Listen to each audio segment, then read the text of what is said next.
punch Charles when he sees him. This is funny. This is gonna be a good one tomorrow. Oh God, Charles better go and hide. Charles better not let Max see him because Max is gonna slap the shit. Why? Why? What's up, Sean? Oh yes, Thanos, man. How you doing? I'm good, man. Do you know what? That What's made up? my little day. That Max. Oh my goodness me. I agree with you. I think he's gonna punch Chelsea. What's wrong with Chelsea though? Huh? Why does he Uh, keep I, crashing? look, man. Charles has to go full tilt because he's not gonna be. It's not gonna. You know what I mean? Can't go. It's either you go big or you go home. That's the name of the Mm. game. I mean, you go big or you go home. He went big and he went into This the is wall. it. This is it. Yeah. It is what it is. It's the name of the game. It's qualifying. You want pole. You can't be conservative. You just have He's to got go a for car it. to win it though. To be fair, Hmm? he can win it from that position. I believe he can win it. He's got the pace. Oh Sorry. wait, like the parking is wrong for the thingy. He's not P12. Oh, Who? sorry. What's isn't Lewis And P12?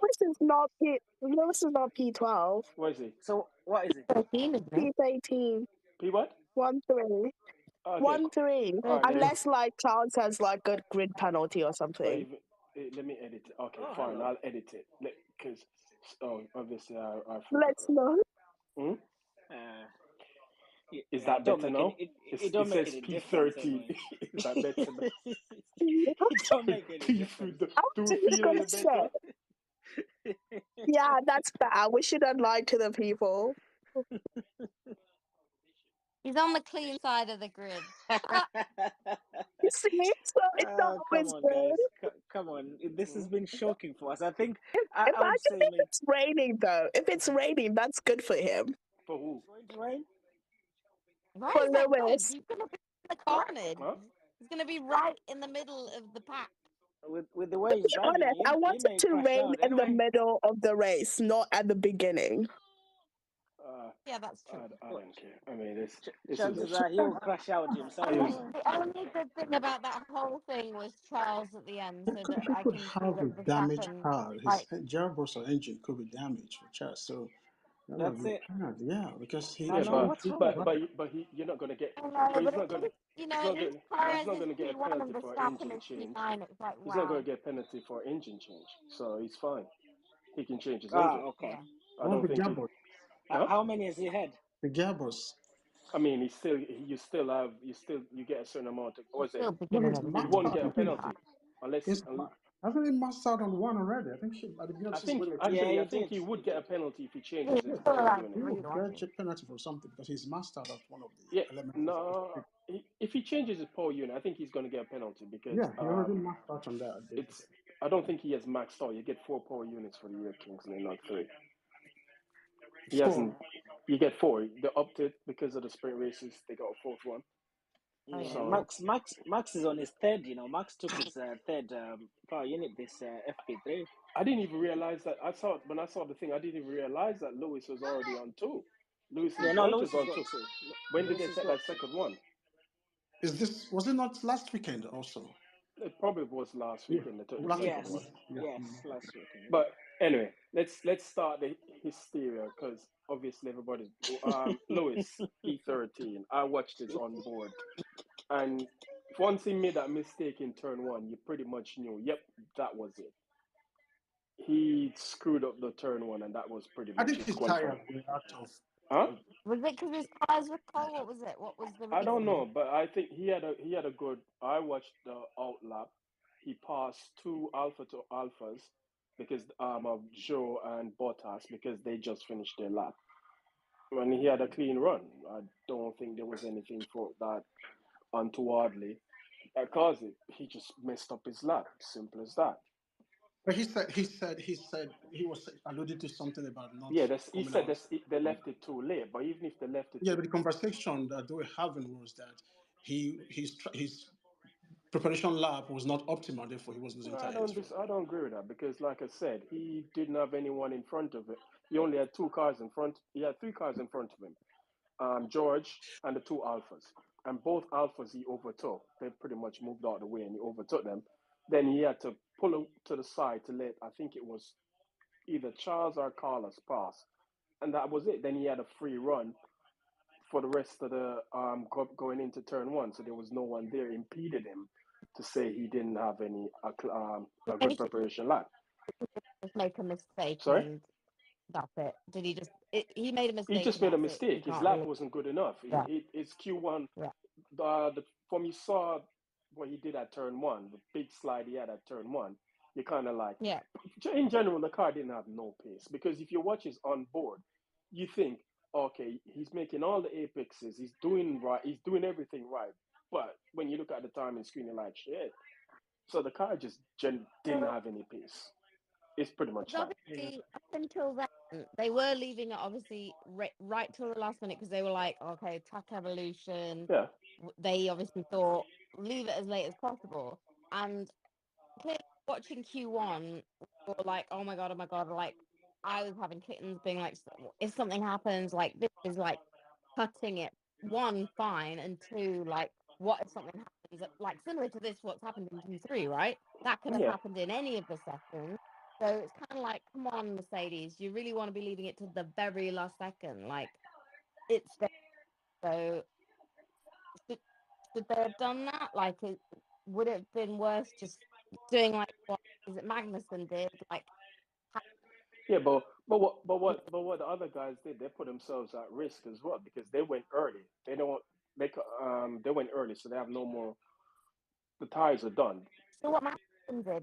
was he what I think it was Magnussen. He did a lap, got himself up into I think seventh or eighth, and then crossed the line with just with enough time. So I guess if he'd messed up that lap, Yeah, could have but your tires would have been done dead already yeah, he because could the have used tires would have been dead because could have backed out your tires would have he been could have. dead because the tires aren't good for two. I don't think the tires are good for two laps. They seem to just be one But laps. if the track's evolving that much, then I don't think the track really evolved at all when you look at it. But I don't know. Look, the Mercedes was then the just track crap. It wasn't the don't car leave it just for didn't last have any minute. pace. Lewis he made a mistake on his lap. Got enough pace to get Q3, Huh? right? Q3, right? I think Got it enough had pace. pace to get into Q3. Yeah, It did have that exactly. pace, but Lewis messed up his lap. We can't. He messed up his lap. That's the end of the. That's it. We can't. I didn't really have the speed to be included because No, he George, to had. be honest, George was He could. George was what P10. George was P10. So basically, that's the range the car was basically in. So if Lewis has made it to Q3, George will be out. So one of the Mercedes was going to go out at the end of the day. Yeah, Was P10? Yes, he was P10 in that. I think he was P10. they Yes. didn't have any pace. Was he? And it was P9, I think. They just. Was it They 9? didn't. Somebody Look, the came car up and didn't then have. put him They on didn't have P10. any pace. So it is what it is. What's up, Jordan?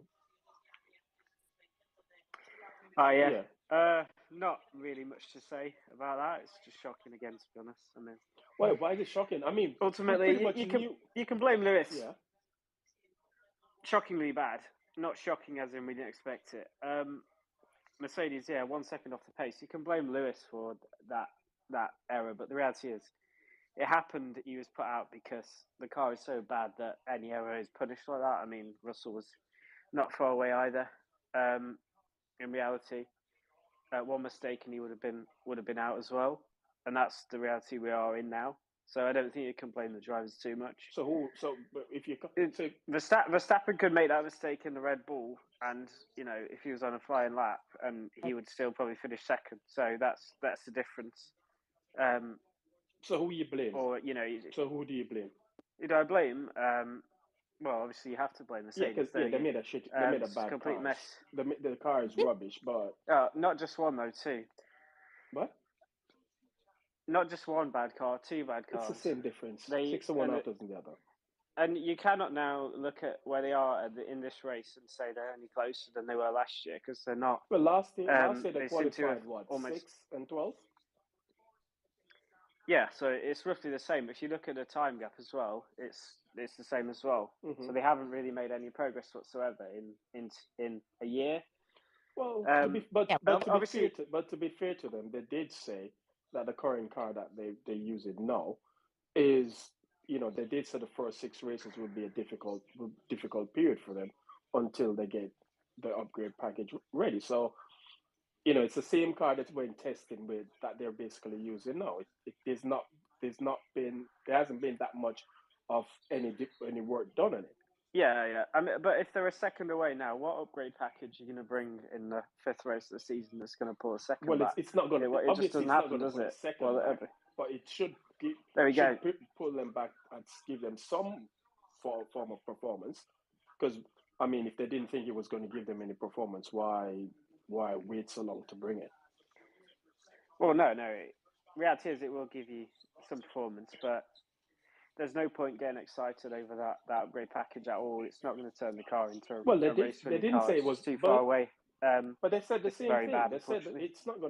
it's not going to be a car that it's going to turn heads and immediately be a Red Bull beater, but it's something that they feel that it can be somewhat competitive. But it won't. It's not going to be good enough. But what does to win that a mean? championship. If it's not a Red Bull beater, it's not competitive. We need to stop getting away from this. If you can't compete for a race win, you are not competing. Yeah. Reality is, we have a sport where there's basically no competition at the moment because only Red Bull can win, and we're not going to compete all year. That's the reality of it. Which is in line with what they said. They pretty much said the same thing. I know you guys. I'm a Mercedes defender, but I'm just paying attention to what's being said. Everything that we're discussing now is things that they've pretty much said, and that's one of the reasons. To be honest, they have been all over the map. Actually. Yeah, but they've been consistent. Later part But of they've been the consistent conversation, in started saying. talking about But they've been it's going to come hold up on, in pieces. But they've been not good consistent. stuff. But they've been consistent. No. Hold on, let me at finish. the beginning of the year. Finish. But they've been consistent in saying what they have. What exactly? Let me finish. They've been consistent in saying the car they have right now is not good enough, and it's not going to be good enough even when they bring an upgrade package to it to be a car that can win championships. That's the reason why they're going away from this current concept to look down a different avenue for 2025. So what we're seeing this year it was never going to be. They've literally said it's not good enough to win championships. They might be able to develop it for it to probably win a race or two, but it's not going to be good enough to win a championship, and that's not the aim. The aim is to win championships, so they're going away from this platform. So I think they've been pretty consistent with the information that they've been given to us. I think what the issue is, everybody wants immediate success, and given the myriads of mistakes that they've made with last year's package and this year's package, it's not going to happen overnight. After Bahrain, they were saying judge us by race 6. It was a couple of weeks ago they started saying, you know what, we are moving away from. We've tried and decided this particular concept is not going to give us a championship contending car. Therefore, we're moving away from it and building a car that can do that. Yeah. That was not initially. That was not what they were saying. So I remember in Bahrain they were saying by give us up to race 6 or somewhere around Imola, and then we'll have something that comes up to standard. Yeah. So which is either way, which is in line. So they've not given any misinformation because they've said. But either way, you're defending Mercedes. Well, not you specifically, but people are defending Mercedes for this. But if you want to dig into Lewis for making a mistake, you should be digging into Mercedes for building two awful cars. And but there seems to be an air of no, they're going to sort it out. So we're just saying hold on, they 100% deserve to be criticised because it's Mercedes. But it's not Williams. It's Mercedes. They should be doing better than this. Obviously, that's quite obvious. Wherever I said they've built extremely good cars. No, I'm not talking about you. I'm just talking about in general. But what you've not seen me do is rant and rave and say some of the things that other people have been saying about this person should be fired, this person, whatever. Because at the end of the day, how does that help them? People want Mercedes to employ a Ferrari culture whereby if things go wrong, you fire someone. Ferrari's been doing that for the best part of 15, 16 years, and it's brought them no success. At the same time, though, Ferrari are closer to where than we are to understanding ground. No, but Ferrari are no closer to Red Bull. Well, they do seem to be picking it over a up. lap, I think it's over a too early lap, to. I think over a lap. it's too early to No, make but that over a that lap they sort of look like determination. To be over a honest. lap they look like they're close to Red Bull, but then when you get into a race situation, it's a different kettle of fish. You realize they're not close to Red Bull. So no one's really close. No I one do is agree with really that close to somewhat. Red Bull at present. No one. Yeah, I do agree with that. However, despite this culture you talk about in Ferrari, Ferrari have had more success than Mercedes in this era so They've far. won 3 So races more than I think Mercedes. I mean, you really call that yeah, but they were in success? the championship fight at the time. Until Mercedes have not when? had any Mercedes haven't been in a championship fight at any point. Okay. That's a crucial difference. And they To be able, finished, the and they Ferrari nearly started lost last year second place with a decent to car. Mercedes in the championship last year. Yeah, no, I'm not disagreeing with Yeah. that. But the reality is they've had more success than Mercedes in this era. So But But Ferrari really what to you slag off define as Ferrari success? is wrong. What do you define they as were never success? really content. Well, closer to being able to challenge for a But how championship. close I'm are not they? Were saying they they did. ever really challenging Red Bull? Exactly. Red How Bull engine close are just they? blew up. They're How It not. was They're the close not. are engine they? blow up that caused that close How, championship. They If should their engine didn't blow up, Red Bull were out of sight for a exactly. very How long time. close are they to challenging for a They were not championship? really They're close. no, they're no, they're no closer than Mercedes. Not anymore. They're not. I'm not talking about now. I'm talking about last But year. how close were they last year? So, but you have can't say that during this era that Ferrari, you can't slag off Ferrari because they've been more successful at it than Mercedes have in this era. no. Mercedes are the laughing stock of the big teams so far in these 2022 regulations. So Ferrari cannot be used as evidence of what not should be Yeah, done of course it because Jordan, can because right because now, they right because now, their culture of firing people because things don't go right hasn't worked. They've not won anything. They still and Mercedes' culture of keeping the same people in so far hasn't worked, well, it has it? hasn't worked in this So regulation, but it's worked for them. They've been successful with it. So I and I mean, mean, the reality is, yeah. moving Mike Elliott up to that role was basically just a way of Mercedes doing that without explicitly firing him. The reality is, he's been blamed for the mistake and moved on. He hasn't been given a long period of time to turn it around. So there isn't that Okay, much so if you difference fire, okay, you fire between the him. two Okay, you teams. fire him. What does that accomplish? No, I'm It not doesn't saying you change shouldn't the fire him. situation, does it? I'm The situation saying still remains they the they same. they've done a light version of what Ferrari do. Yeah, but So the only reason why Mike Hett's been put in that position is because they deemed he isn't suitable for the TD role.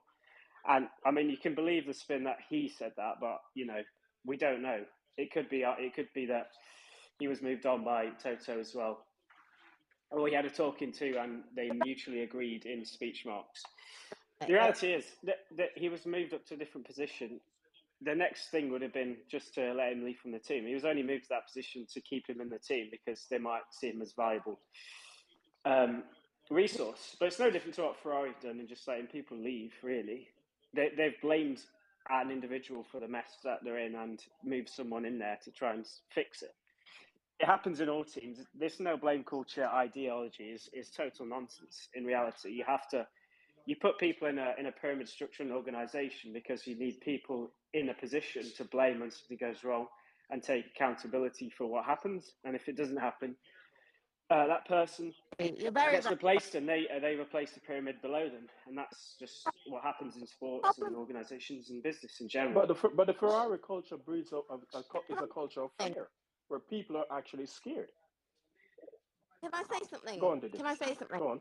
Yeah, thank you. Sorry, I don't know if you can hear me or if it's just because I'm a woman and I'm quiet or whatever. But so it's very important having a no blame culture. I work in the NHS where actually we're meant to have a no blame culture, but that just doesn't exist. And actually, where mistakes matter, it's important to have a no blame culture because when you have fear and you are afraid to speak up and you have fear of making mistakes and therefore you can't speak up because of there being a blame culture, then mistakes get perpetuated, mistakes go unseen, and mistakes go unchecked. So the fact that Mercedes have a no blame culture, and not only do they have that they say they have a no blame culture, but they reinforce that and they embody that and they're showing that.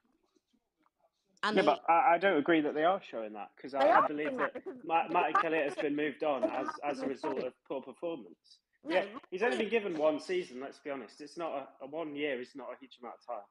Mike Elliott has clearly made a big mistake. It's clearly there is a mistake that's happened. But rather than doing a Ferrari and just like firing him, he is remain within the team. we can all speculate that he was told to blah blah blah, but no one is saying that. They are saying the it's like a quiet voice that's coming out saying he is very good at his job, his choice is to do this, blah blah blah blah. They are all singing from the same hymn sheet. That and that is what no blame culture is.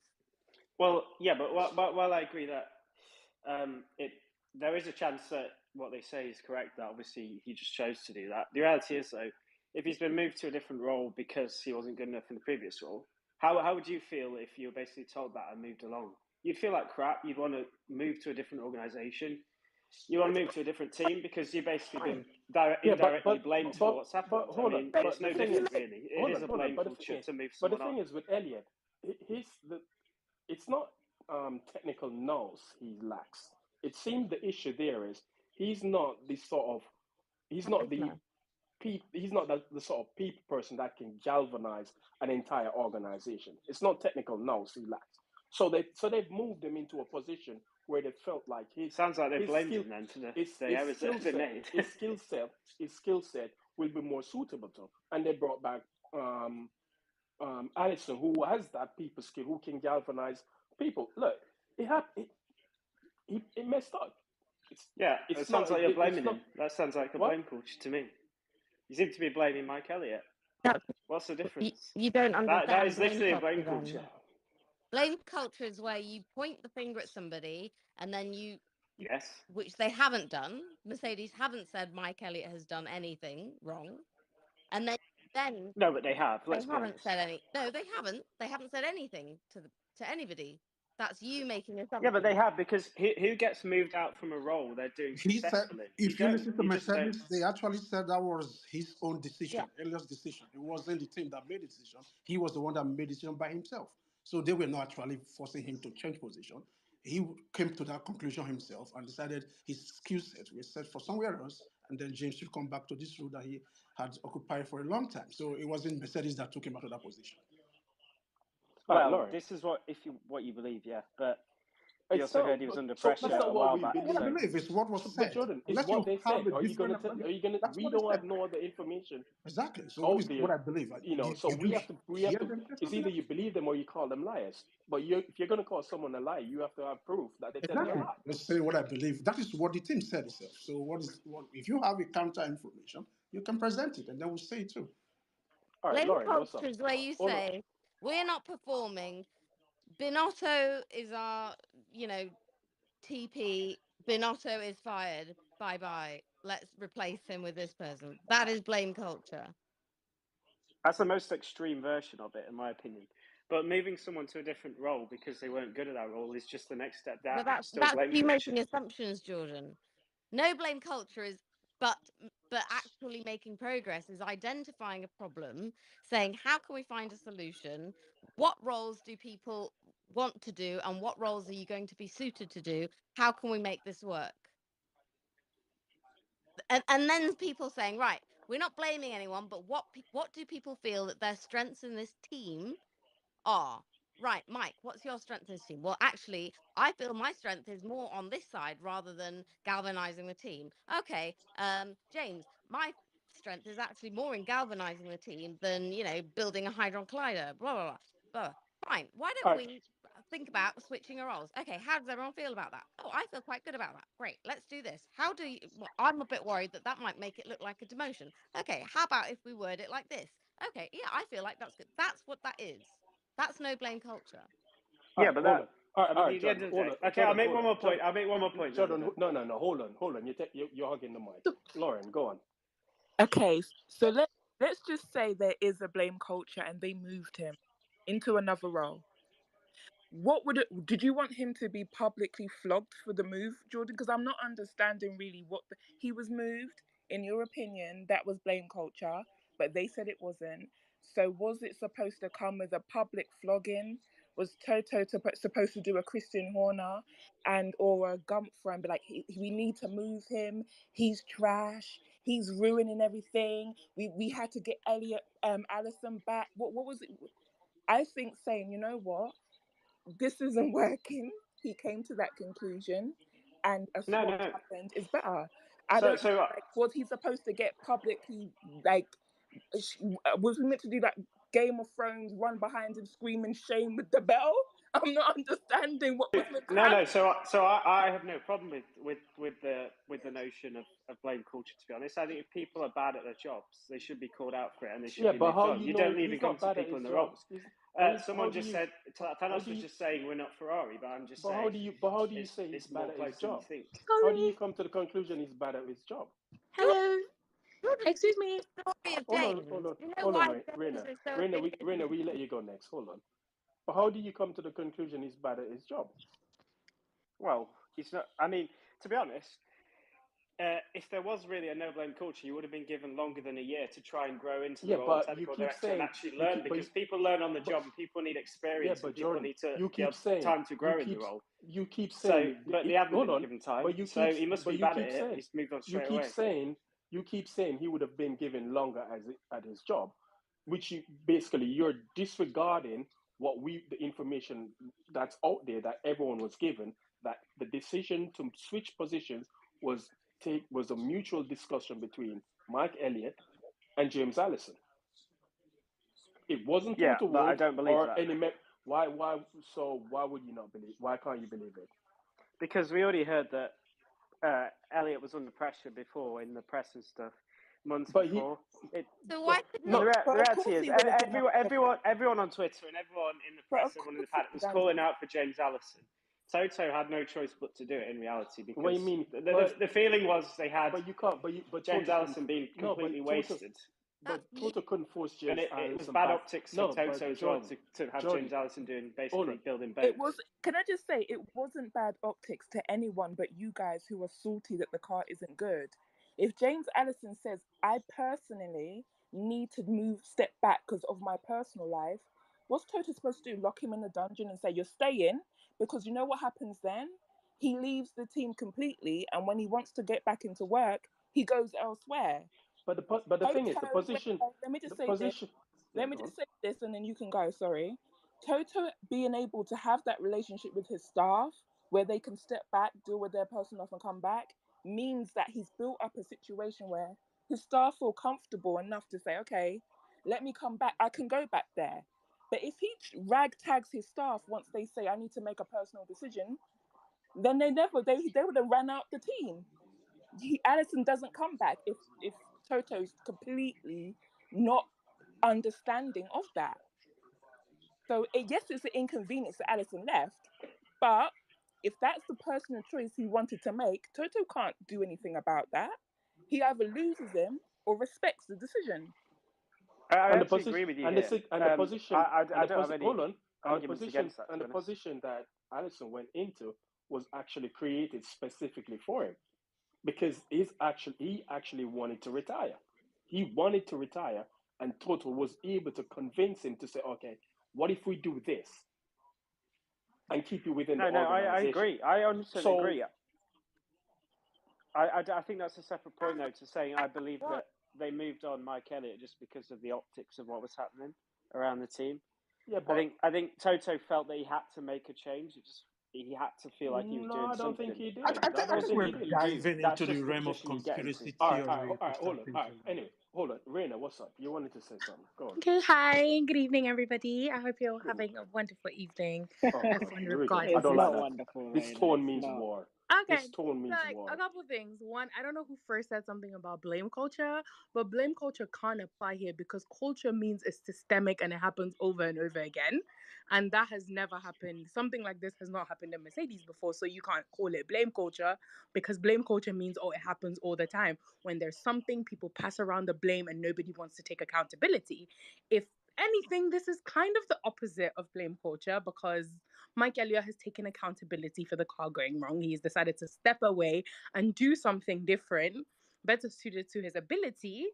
And luckily enough, James Allison was ready to come back, somebody who is experienced and talented, more talented than pretty much most people in that area. So I don't think it's blame culture.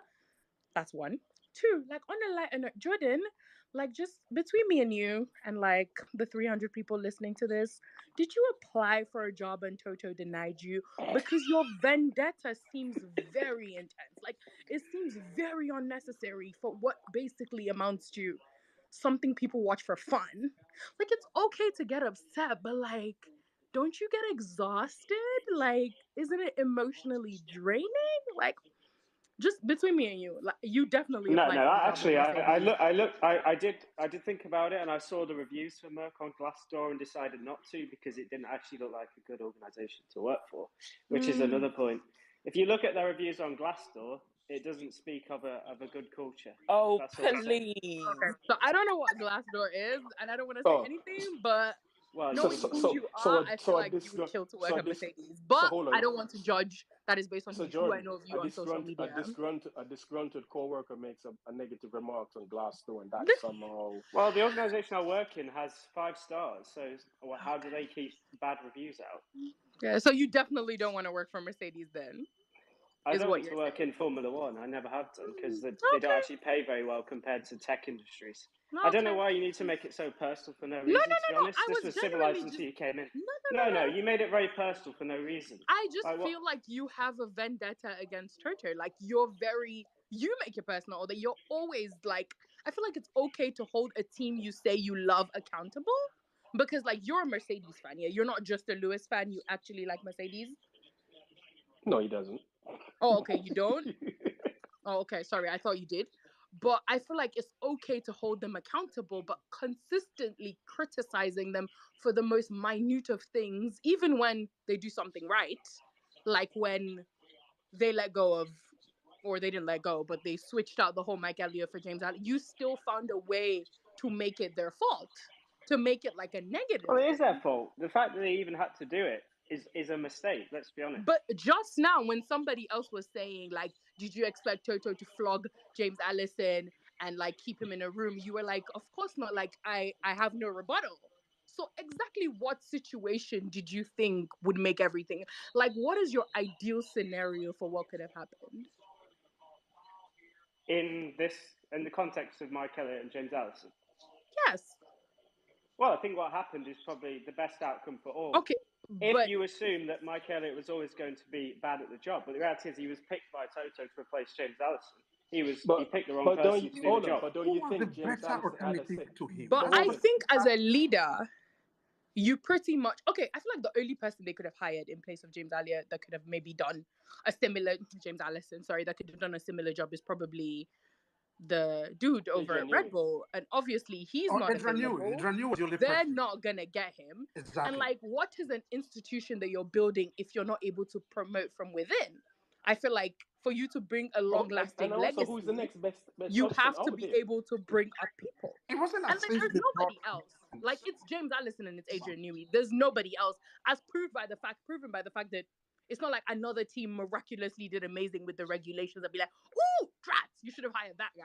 There was not like it's not like it's Adrian Newey who everybody expected to do good, who did good, and there was no way he was gonna move. So I feel like And this how was would you kind. and how Well, would I you mean, know? And how would you know Elliot wasn't suitable for the job unless you put him in that position, Also, but that this goes thank back you to our very previous much. conversation. You seem to which think is that people are put into roles and then they're either good at it or not by chance.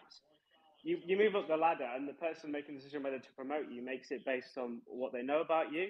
So mhm. if they promote you and you're not good at a job, then they obviously made wrong assumptions, and that's a mistake. But how would Because you? But you only know it's a mistake after the after fact. after Then After the hold on. fact, after the like fact. you Yeah, can't just predict that someone's gonna be terrible at a job or is not Did exactly. gonna do no, well, did people no, hold that's on? not true at especially. Jordan, all. Jordan, No, Jordan, that's completely not true. Jordan, quick question. Did people know my Adrian knew he was going to be good at his job until they gave him that position? Same Yes, thing that's with why they James gave him the Allison. position. No, no, no, That's no, why no, he Okay, went up the no, ladder because I'm of what gonna he'd done. try and say this no, in no, a way maybe no. you can Same thing. No, understand. Jordan, that's nonsense. That But is it's like absolute basically nonsense. saying, oh, this driver did amazing in F2. He's definitely going to do amazing in F1. And then he turns out to be shit. Like, you Grosjean. don't know until he's driving an F1 car if he's going to. It's not the same job. No matter how much you think, oh, the progression should track, it doesn't track for everybody. Like, It just doesn't, and that's just the Well, reality of I mean, life. a lot of drivers get promoted from F2 just And because, they but do well. we all know they're going to do shit, Yeah, and of that's the course, of thing. You course. can know. Yeah, no, you can know if somebody's going to be absolutely terrible, and you can know if somebody's going to be absolutely great. But like, there's always an in between. I don't think it's that Mike Elliott has done a completely terrible job. Is that with something like regulations, if you get it wrong, you've gotten it wrong. Like the chance to prove yourself is basically the team giving you time to keep we're improving going. the car. And Rena, it's not like the car hasn't gotten better. It's just that in Formula One, as you well know, and I see you tweet how you've been watching Formula One a lot, as you well know, if somebody is like, it's not like every other team is gonna stand still and be like, "Oh, Mercedes, you fix your car and catch up to us."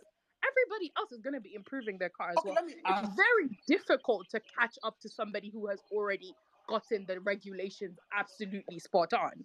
You know this, I know this. So Let like, me ask Jordan a question. Jordan, when Mercedes debuted the W13, you call it the biggest piece of technological advance you've ever seen. I'm paraphrasing here.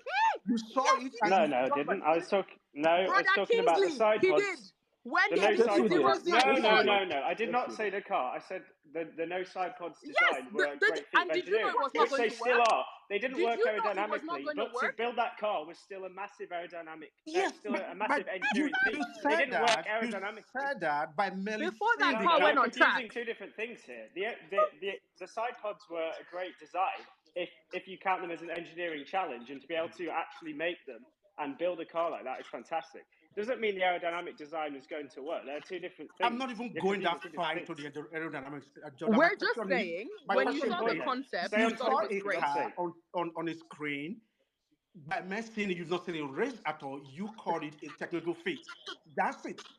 Yes, it It is was a technical until feat. Yes, it happened to touch and to the track and it didn't perform that you started calling it shit. So and the if idea I'm that you not can wrong, just by saying something or by you did a just thread know what telling us happened, I think why you can cut Mercedes hypothetically some leeway here. Yeah. having such a design was a benefit. I'm very sure, like, if I'm not wrong, you did a It I thread can't like that. find the tweet now. I would have looked for it, but Like, it you was. did a No, thread no, no. telling us Yeah, why that would this be. has been taken way out of context, and No, it's no, no, no. also I'm just again saying, you just never not know. relevant to the current discussion. It I is don't see relevant your point. No, because why is it relevant? let me tell you why it's relevant because you saw something and you thought it was great. Then when it hit the track, you discover, oh shit, it's not great. The same thing that happened here when Mike Eller was promoted. It was okay. This guy's going to do well here, but they found out he couldn't do this job. He himself found out he wasn't suited for it. Then he had to relinquish his position and give it back to the person. So until you try something, you don't know. Sometimes, not always, but sometimes you don't know if it's going to work. And I think it's a testament to the strength of Mike Elliott for him to realize he could have said in that position and said, "I'm not going anywhere. I'm going to face this guy. It's my baby. I will die here, die on this hill." But he realized, no, this thing is not working. Let me step back because let's be honest, if you are the one that designed that car, you are blinded by it. Therefore, you can't even put improvement on that car. So somebody else has to come in and then do something different and then get results from it. So let's give the team some slack, cut them some slack. And say, okay, well, if you change to James Allison, let's see what they can do with the car. I think it was a good thing to promote from within. I didn't want them to go elsewhere. The only person, like you already discussed, to pick was Adrian Newey, and Adrian was not available. So it's there was not that the position from where Michael came in. He was the next best thing to James Allison in that organization. If you check the And script like, of where he before was I coming, leave this so space, I would just like to reiterate, I do not think your criticism of Mercedes is like unfounded. I just think there's a difference between criticism, genuine, legitimate criticism. Like, just ask like the people how bad I was last year. But like, then there's a point where you just need to accept that this has happened and just be optimistic. Like, you don't need to pound on them and beat on it over and over and over again. Like, I'm Hello? just saying. But if you choose to do Why that, it is not? your voice and it is your Twitter and it is your Absolutely, platform. All So right, exactly. please go ahead. all right, cool. Okay, cool. Good night, everybody. All right, thanks, Serena. Diddy, what's up? I You just are 44. Can you hold on, please? so easy to forget that these are people at the pinnacle, right? These aren't just like ordinary Joes, right? These are rare, exceptional, highly skilled, highly talented, rare specimens of people, right? You're not gonna find they're not dime a dozen people. You're not gonna find them. It's not like just everyday people that you could just replace at the drop of a hat. So kind of managing people like I think when we criticize people like Toto and leave and saying, you know, when we talk about no blame culture and that sort of thing and how he manages them. Actually, I have a lot of respect for how Toto manages, in particular, things like the James Allison situation. It's actually really, really clever what he did, because not only was he able to cultivate that kind of weird negotiation where he stopped him from retiring and got him on that kind of weird go off and do your oats thing, so he had time to kind of foster that relationship and time away from the sport. But he cultivated a where James felt loyal to Mercedes. He wanted to, and that stems all the way back to when he lost his wife in 2017 and left Ferrari and came to Mercedes in the first place. And I think people don't know that or see that, and that is stuff that is bred over time, and that is the culture in Mercedes that people like Toto. I think that's stuff that you need to look at with a wider lens. And I think when you look at it like that, it's when you have people like the James Allisons and the Mike Elliots that, yeah, he isn't suited to that role, but you know, somebody that's probably a brainiac like Mike Elliott, his skill set is probably narrow and niche, and yeah, perhaps he was promoted into the wrong role, but it doesn't mean he should just be dumped on and thrown away, because what you're going to do is take an extraordinary, intelligent, and actually, instead of using him in the right way, you're just going to throw it and, you know, chop your nose off to spite your face. He's still going to be very useful for somebody, and if it's not going to be Mercedes, he'll damn well. So anyway, that's my thoughts. All right, cool. All right, thanks, Diddy. What was it? Joseph, Vims, and then Chauncey. Oh yeah, another shocking qualifying. Really, I'm not even surprised.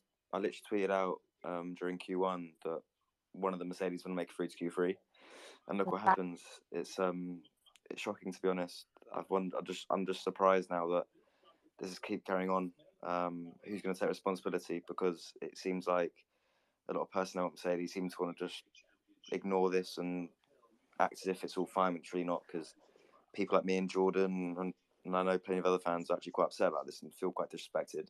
And then But all I see is hold on. Let me just interject a second.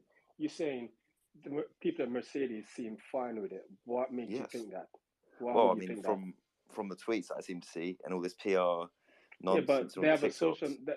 The person on social media, the social media manager, has a job to do. Should they always be tweeting out, doom and gloom stuff? I mean, they've got a separate job from the people, from the engineers. So to say that they seem okay with what's the current situation is not actually a fair representation of what's going on, is it? Well, no, of course. But I think the point still stands. You know, for all the fans kind of on social media, like again, after say I don't want to be seeing TikToks and that rubbish. Like, What? it But just then pisses me don't. off. But The then don't go idea on that TikTok. fans are more pained by But what is happening to Mercedes now than do the guys that actually work there. How is exactly, that? I don't get You're, it. That's you're what I giving can't yourself too much credit. understand. Come on.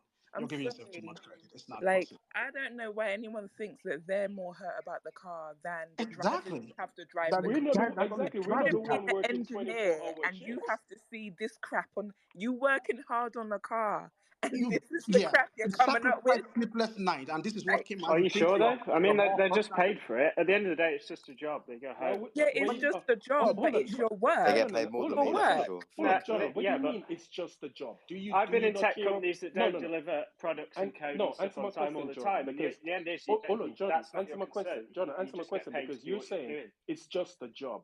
Don't you care about your job? Yes, I do. But Okay. when So things are what's not your? going well above you, No, you but just you care accept that about that's the reality of it. It's not within your No, but you scope to care make that about your job, change. and these guys are also performance related bonuses. So there's financial That is true. No, implications that's a for very it good point, actually, included to be fair. included as well. So they're not just going to say, "Oh, it's just a job," because they're looking at like, "Well, I'm losing out on a bonus here because we're actually shit." So And in the obviously they're cost going to of feel. living crisis, they lost that bonus when shit got rough. So So they so don't so definitely need say. that I shit think I back. think it's I think it's disrespectful to just go, "Oh, it's just a job," like because and therefore they don't care. No, they of course they care, because you're talking about people sacrificing time away from family members, loved ones, and so on to do this job. And then you're going to say they don't Well, care that's not just really because true, it's a is job.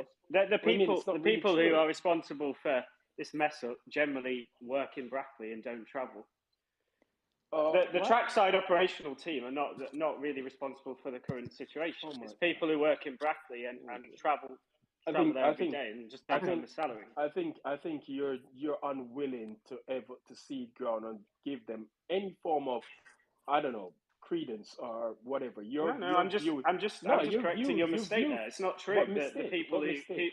The people who design the cars don't travel all over the world. That's not No, how but the it's Formula not One just the team people who works. design the car. The people who also work in the factory, the people who are in the track side also care. I don't get your point. Why you think it's only the people who design the cars are in this position?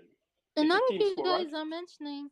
I'm sorry, but none of you guys are mentioning that the fact that after Sakhir in testing, they gave Mike Elliott an ultimatum, which means you're gonna do your job, or you got. What They held ultimate? an Where did they? emergency meeting Where did that because happen? Where did that come Where from? did that come from? RB19, There was the no such RB19 ultimatum. There was no such you ultimatum given. remember in the car lunch they were so ready, they were full of energy to fight for the championship, but in the testing the RB19 demonstrate that there was a significant But there advantage was no. that There But was there no was no Red ultimatum. Bull The ultimatum held given. ultimatum, where did it come over from? Who gave the Mercedes, and ultimatum? they held an emergency meeting and they Where? gave What emergency meeting? We keep hearing these things. I think she's Ultimatum and talking about. emergency. Where does this come from? What happened in Jeddah, Thanos. You know when they hit that little round. no, it was He said Bahrain. in He didn't say Bahrain. It Jeddah. was after the test. Yeah, it was Mike Elliott Yeah, and a couple of them. Yeah, but Wasn't in it? the Bahrain test, yeah. so no one saw the interview with Mike Elliott and Ted Kravitz. Ted They Krabi had that they interview held with him. Mhm. they held an So no one emergency saw the meeting. interview with Mike Elliott and Ted Kravitz because in that Bahrain test, You mean the development corner? yes, where he basically said the car, as you see it now, will not be the same car by race 6. Yeah. Around, which is basically the whole timeline is still in play.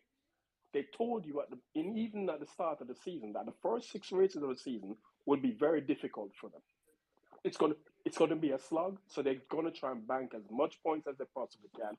But the season will, for them in some ways, will start once they get their upgrade package. So this, anyway, I had people. They were not counting on the upgrades before the testing, obviously. Yes, there But was. Oh, Yes, how there can were. you say that? How can you yeah, not count on Arby? Yes, there were because they They're literally mentioned it. for it. I remember when I watched the car launch, they were so full of energy. Lewis So expressed his enthusiasm and his energy to fight for the championship and hopefully won his eighth world title. But after the testing, there was a problem with Toska, and there was a lot of frustration there and was no problems with George Carr in testing yeah, because they yeah, used no, one car. there was No, in there the wasn't. They testing. used one car Yes, for the there whole entire was. test. No, And there That's wasn't. one car they used the throughout art, the All right. testing. All right. They didn't use two Sorry. cars. Anyway, you jump in the queue. I have to go back to the people who had their hands up. It was Vims, and I think it was Sean C after Vims. Go on, Vims.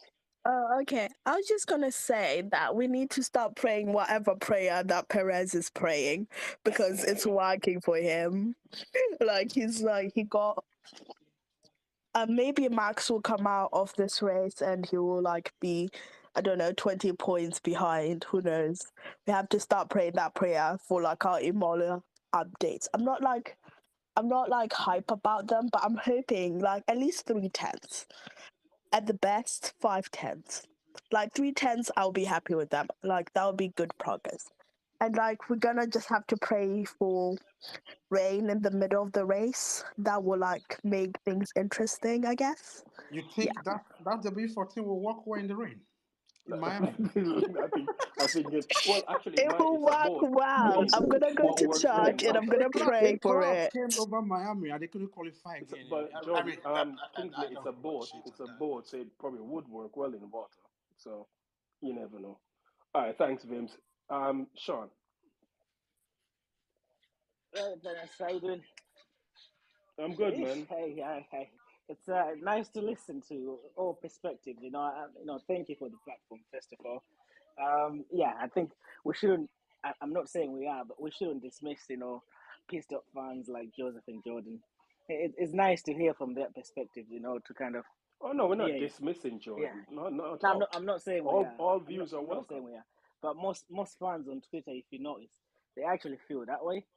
But you've been more realistic, to be fair, kind of where you've been clearly saying we're not catching Red Bull this season. I think anyone who knows F1 knows we're not catching them. They're gone. This season is done. There's no way Please you're gonna stop it. pull up a gap on it. What are they doing? Like a second a lap faster on race streams? That's too much. Yeah. How are you gonna catch up to that? That's just too much. And I Yeah. still believe they are not using their entire They power. actually turned it down, like George was saying. I Yeah. believe he's right because they know if they really put it to their maximum potential, FIA will be like, wait a minute. So they're trying to do a Mercedes 2014. Yeah, don't Exactly. lawyer. And imagine this last week they brought upgrades, which they were saying did not actually give the full potential.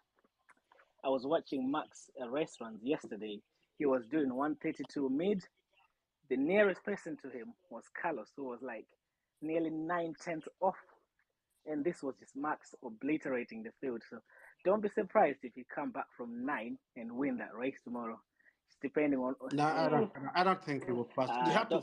They have to make It's going to Don't rule require it a out, safety man. car. Don't rule it out. That's what I'm saying. It's going to require a safety car for him to do that. Yeah. Without Even a with safety car, safety car, they will have to make sure Checo's car no, doesn't work. I think he'll easily clear the likes of George, Bottas. yeah.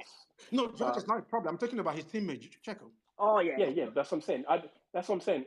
It's going to take a safety car for him to stand a chance of winning. Without that, I don't think he's going to do it. No, but then again, you never know. Exactly. Checo might mysteriously have another software issue. So. The engine just fit tomorrow. What actually made my weekend, well, not my weekend, but what made my day today was disappointed with Lewis, and I was so upset. But then the voice of Christian Horner telling Checo he was on poor. Oh my God! Did any of you pick up on that? So you say Christian having to come over and tell Checo. It sounded like he was eating, like he was eating nails. It felt like he was telling him someone died or something. He was painful. He was so upset. But yeah, it's massive. Oh God! It's gonna be interesting. What we need to watch out if Checo Perez's car will be all right tomorrow, because I know in FP3 they were saying there were some electrical issues and whatnot. So we had software issues. Yeah. I'm hoping they don't give me DNF for a 20-second pit stop or something. You know what I mean? So no, thank you for the platform. I just wanted to say I understand what these pissed off fans feel. I'm not there yet with them. I'm gonna give the team some time. I trust in what they're doing. They did say in Imola we're gonna see we're gonna see some visual changes on the car, but Toto was quick to warn us yesterday not to expect much from it. So for those who are expecting we're gonna be faster in Imola, just gonna say it now. Just calm down. It's not probably going to be the case. We will see when it happens. Okay. I'm already pissed off, but I'm not gonna. But what's getting pissed off is gonna do? It's not gonna change the situation anyway. So I'm not gonna get on here every single goddamn day ranting and raving. Toto should be fired. Toto's only in it for the money, Jordan, and all of these things. If we fire Toto, though, who do we? Maybe you should try it and make you feel better. No, I'm good, man. I'm good. Look, this is the thing with me, right?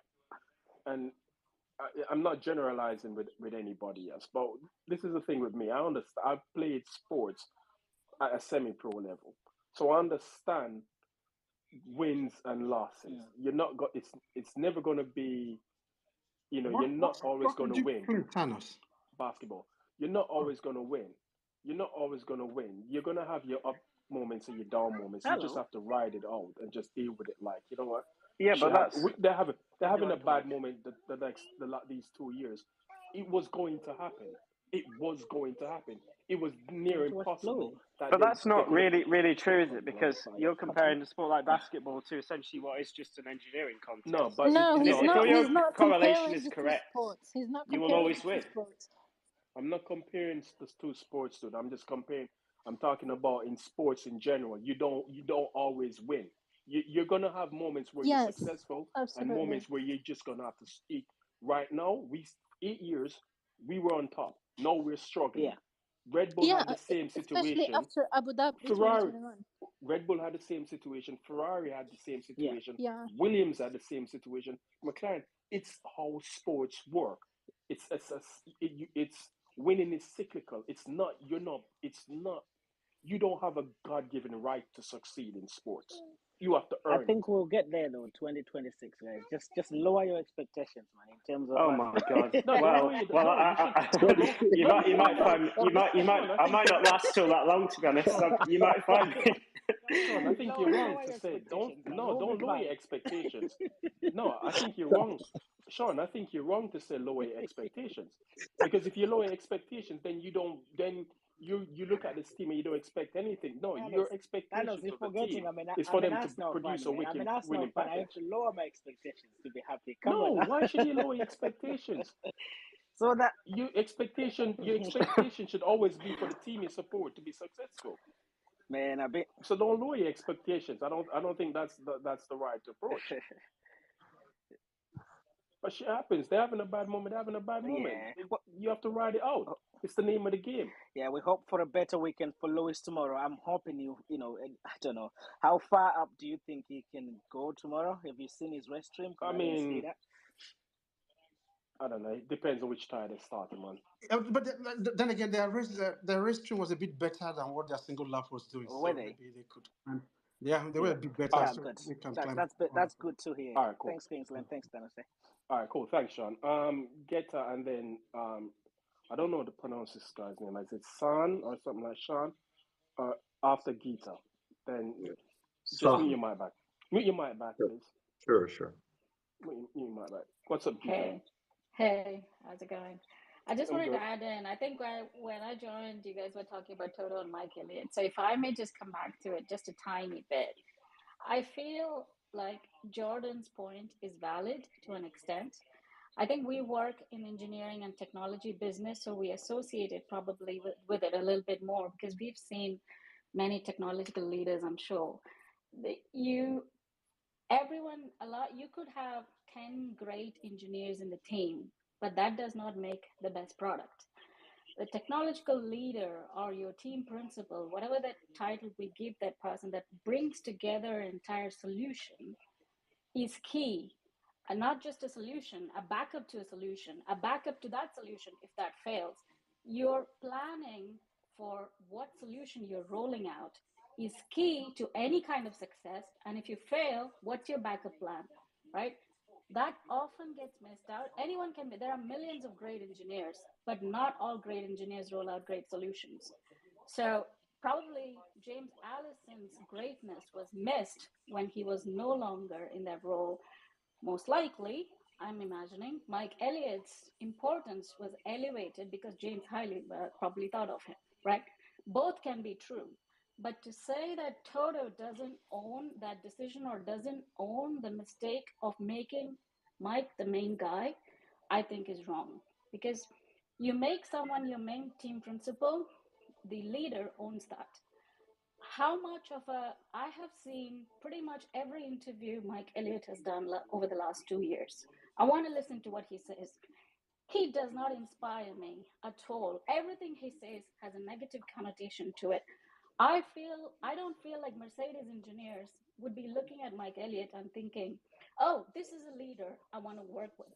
He's going to make the right decision based on the options I give him. I just don't, as an engineer myself, I don't see that confidence. I don't get it at all. So to me, Toto has to own that. It's wrong to say, oh, give Mike Elliott a job and then decide whether he's good at it. How do you know if you don't give him a job? That's a wrong way of looking at it. In a technological organization, you don't look at it, oh, there's nobody else, give this guy a job. No organization does that. Yeah, right? but Yeah, that's absolutely. not but hold on, but that's you're I assuming 100% agree with everything you said there. But Yeah. but Gita, you're going on the assumption that's the way they went about it. Mike Elliott. That's true. Hold on. We don't Give me know a that. Mike Elliott has been with the team since 2012. He was head of aerodynamics and he was also head of another Technical director. department. So he has displayed his qualities as a leader within those departments. So surely there must have been something that TOTO saw Mike and James Allison saw, because they didn't just give him that job without, consulting with James himself and other people within the organization. So they Absolutely. must. But a moment ago, hold though, on, you hold on, also hold on, implied that there hold was on. nobody else. No, but who else was So they there? might have Who just else? given him that Who? job because No, he's no, the no, only no, one no, who could no, do no, it, which is no, also no, a failing no, on no, recruitment. no. But who else out there? You're talking. You said, you know, what Kingsley said was, who else was out there that could have, you know, that was you could look at, put on the same pedestal as Allison and Newey, and put in that position. Who was the technical director out there that you could think of off the top But of your head and say, Tanners, these are yeah, not things that we would know. As fans, we are outside of an organization. The yeah, We won't know that. position is set. Maybe they don't have anybody.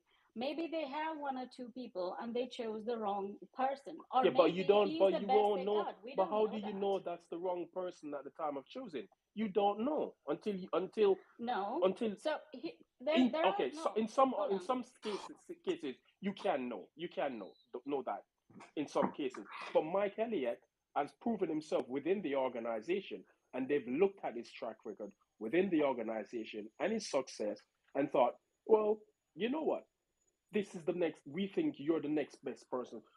You're the person to step up and replace James Allison. We think you have all the credentials to do the job, which he probably does from a technical standpoint. But what he probably seemed to lack, now it's being shown, is that, you know, he probably doesn't have that, like James Allison said, he's not that sort of gladiator person. Anas, if I can counter your point, So please. there's two things, right? Hold on. So there are multiple factors. It's not a one size fit all. When you say what made him choose Mike Elliott, it is, like I said, it's possible there was nobody else, or it's possible they had a couple of other people and they thought he was the best of the lot. And I'm pretty sure James's decision into saying, "Hey, choose Mike," would have been a key factor. Now, is James just saying that enough? How does the position of appointing a new person falls on Toto, not James? But either way, how do you know Mike is good fit to execute projects? You will know by his previous track record, not of an engineering, but as an engineering leader, where he's delivered solutions within a particular He time was of particular quality. But he was head of of aerodynamics, and he aerodynamics. was He was No, head no, of no, no. That's a very different role. Exactly. Chief aerodynamicist is basally the first aerodynamicist in line. he It's was the still a head of very he hands-on aerodynamics. job. was the It's head completely of Head different. of No, aerodynamics. no. Guys, no, hold on. if I He was can the head of put in here, please. no, hold So on. One Hold on. moment. here's the thing, right? So, right, like I said, multiple things can be true. Being a chief aerodynamics under James Allison's leadership is probably a different kettle of ship than your, he is making decisions for every other engineer, or choosing the solution out of every other option your other engineers are giving you. You're marrying those solutions into a master plan, and that master plan needs to have alternate plans. Now, if let's assume none of us know the truth, we're just speculating here based on what we see, what we hear, the product itself out there, the product, how much iterations has it gone through, and it's still shit. You have to admit it's shit. It's a second behind, sixth behind, No one's whatever. It's like, disputing that part. right now, you've Part. given him 2 years. Now, if you take, for example, let's just take the worst case scenario. James was leaving, nobody else was available. James's choice was Mike Elliott, and Toto's choice was also Mike Elliott. He was the best of the bunch, and they went to him. Let's take that assumption. He was the best guy. He came in, or if Toto even had the slightest inclination, this guy may need some help. James was still about 60% in the team, apparently, or whatever percent he may have been. Even if he was, say, Toto's leadership, Toto should have monitored him. Did you? I don't know if it's just me, and I've lost faith in the whole Mercedes project of the last 2 years. Every interview Toto gives, he's like a headless chicken. He's just saying things. Oh, it's just too much drag. There's just too much Yep. of this. Like, what's your? So I feel like Toto has no confidence in Mike Elliott himself. They knew it was a doomed project. So if so, there should have been somebody brought up to mentor him more, or take more ownership, or maybe choose a solution which was less risky. But hold it. Why But choose hold the it. riskiest But solution? if he's the senior person, who are you gonna bring up to mentor him?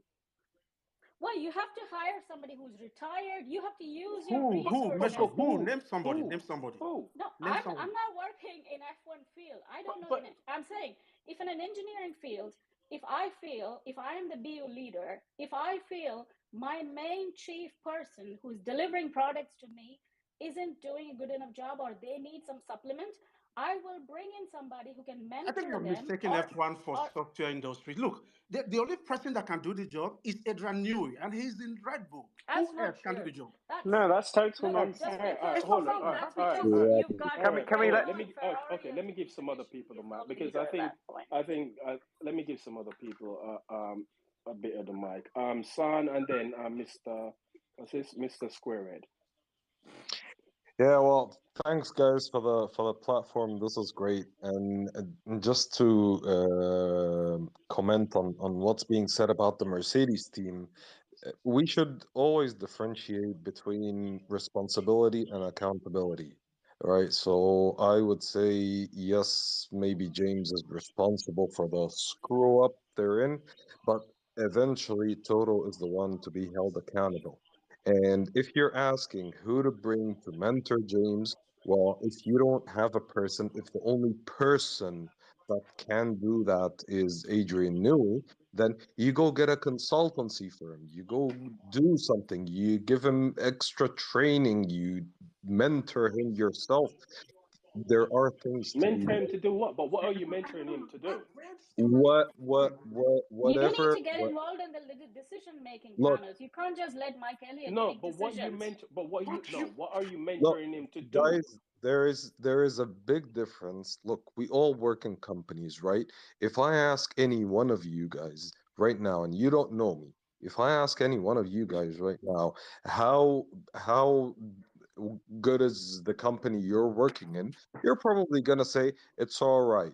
But if I'm your colleague in the department next door and I'm asking you, what do you think about our company status right now? We're gonna be talking shit all night about it. All right. There is a huge difference between what they project to the media and to the fans, whom they don't know, and what they discuss between themselves. It doesn't take a genius. It doesn't take a whole lot of thinking to figure out that Mercedes are doing something wrong. They haven't only dropped the ball; they've probably thrown the ball out of the window. All right. And they are probably having many internal discussions, trying to, and have probably identified a lot of things that are wrong. I mean, you've got cars with the same engine, for God's sakes, who are doing 6 kilometers an hour faster top speed, right? So they know what's wrong. They may not know how to fix it, or they may not be able to fix it quickly. That's a different story. Or they They may not can't have. change the chassis. Yes, They yeah, can't say I, they I, can't. I, No, I not was just mid-season. Not speculating here, mid-season. guys. yeah, of course. There are a lot of factors involved. Yeah, Look, I don't want to take too much time. Just I have faith in them as an entity. Uh, they may have chosen some not perfect or not ideal people for certain jobs lately, but I have faith in the entity and I'm sure that they will overcome it. And as you guys were saying, it's a cycle. Everyone's gonna get their turn. Williams did in the past, and now look where they are. McLaren did in the past, and today they were out in Q3. All right, so it's a cycle. Mercedes had their years in the starlight, and now they're midfield. So it's a cycle. It will come and go. It does not last forever. All right, and in When all, is Renault's cycle, by the way? Just asking. sorry. When is going to be Renault's circle? I mean, if we talk about it, will come cycle. It's never going to come. I'm sorry. I disagree with that entirely. There's no Well, premise where it says success will come in a circle. It's never uh, come. well, None. you gotta remember, Renault's not in the sport anymore, right? It's Alpina. But they are whatever. They're still there. It's never gonna come to them. You think Yeah. in another 100 years it's coming? No way. Well, I drive a Renault, by the way, so I'm hoping as well. Uh, in all cases, just let's chill out and enjoy what Verstappen is gonna do to Perez tomorrow, right? He's probably gonna push him back into the football field, right? Thanks, guys, and All take right, care. then cool. Mr. Squarehead. Mr. Squarehead. It looked like he going to slip. Jordan put him to sleep, man. Jordan bored him to death. What you done to him, Jordan? I haven't spoken for about half an hour. I've been quiet. Exactly. So you bored him half an hour ago. NK, what's up? Hey, how's it, everyone? I've been listening, We're good, man. and for some reason, I had this urge to talk, and I'm not gonna swear because I'm in pain. So, the amount of Why pain you I'm pain? going through, I cannot even drop an F bomb right now. That's how bad and serious this is, right?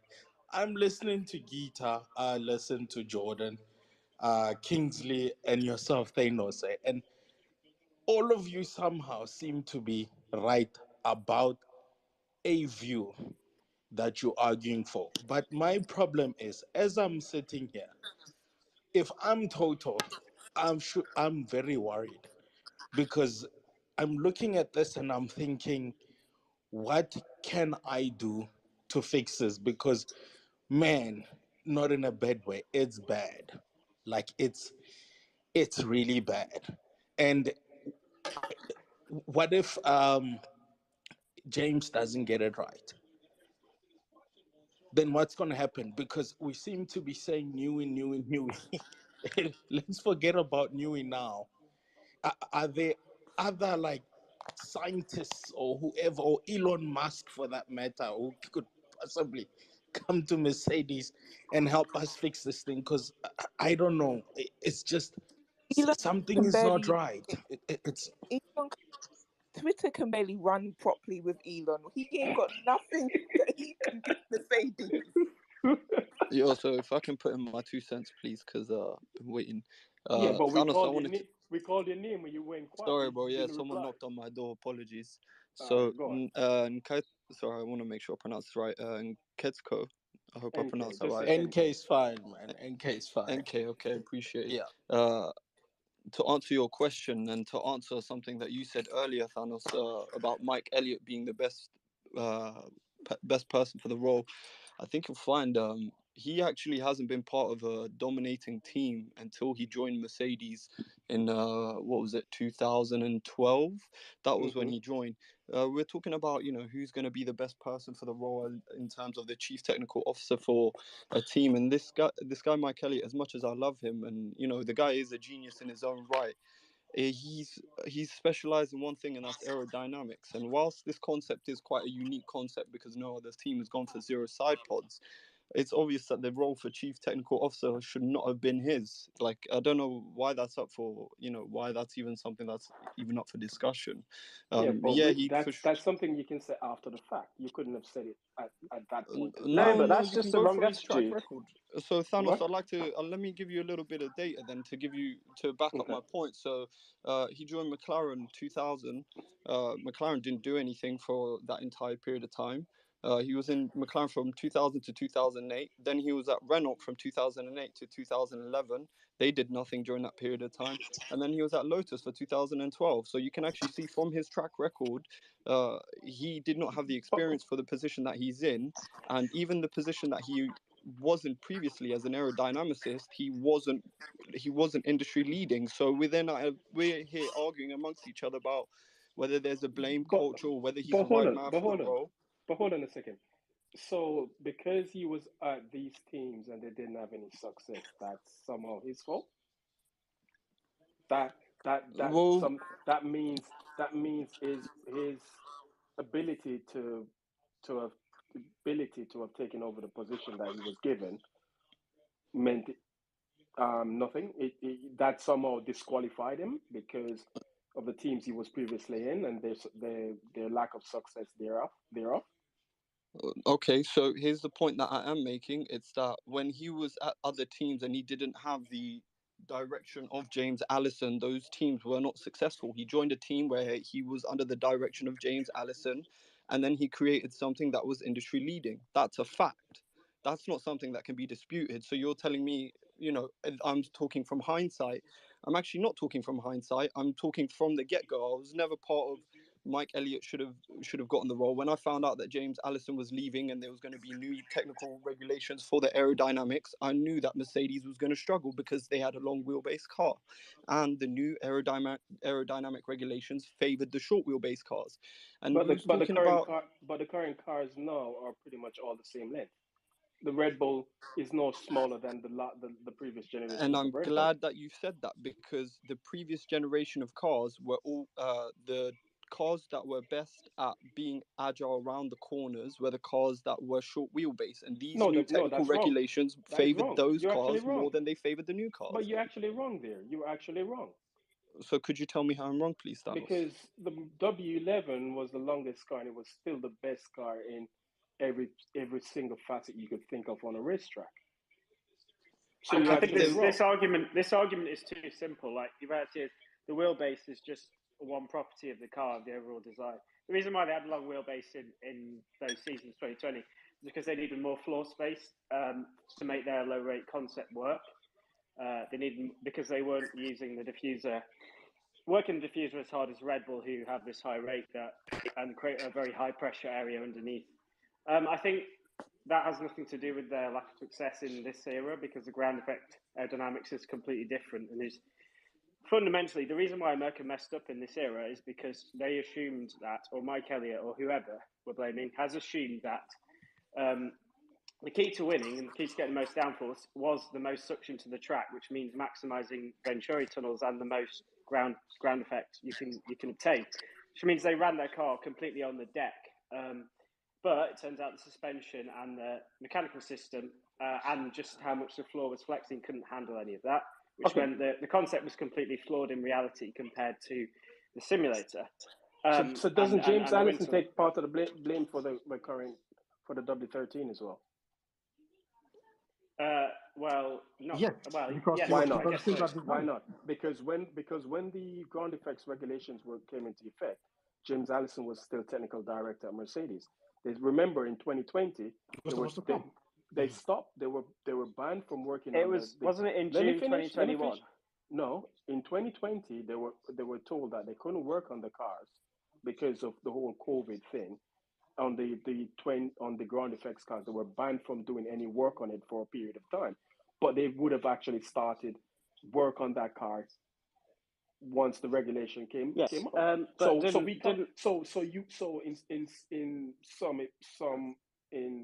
in actuality, James Allison is partly responsible for the W13 as well.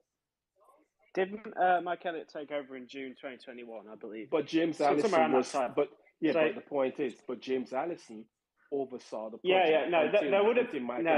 Took over. The real serious work for an F1 car happens in that October, November, December time before the season starts. That's when the key mistakes have been made. You're trying to be evasive. You're trying to be evasive by now shouldering it onto one person, when in actuality, James Allison was part of the whole project that brought us to W13. Yes, okay. He left partway through the project, but he was also responsible. He was there. He was the technical director. They must have been already gotten a direction that they wanted to pursue, and Mike Elliott just followed suit.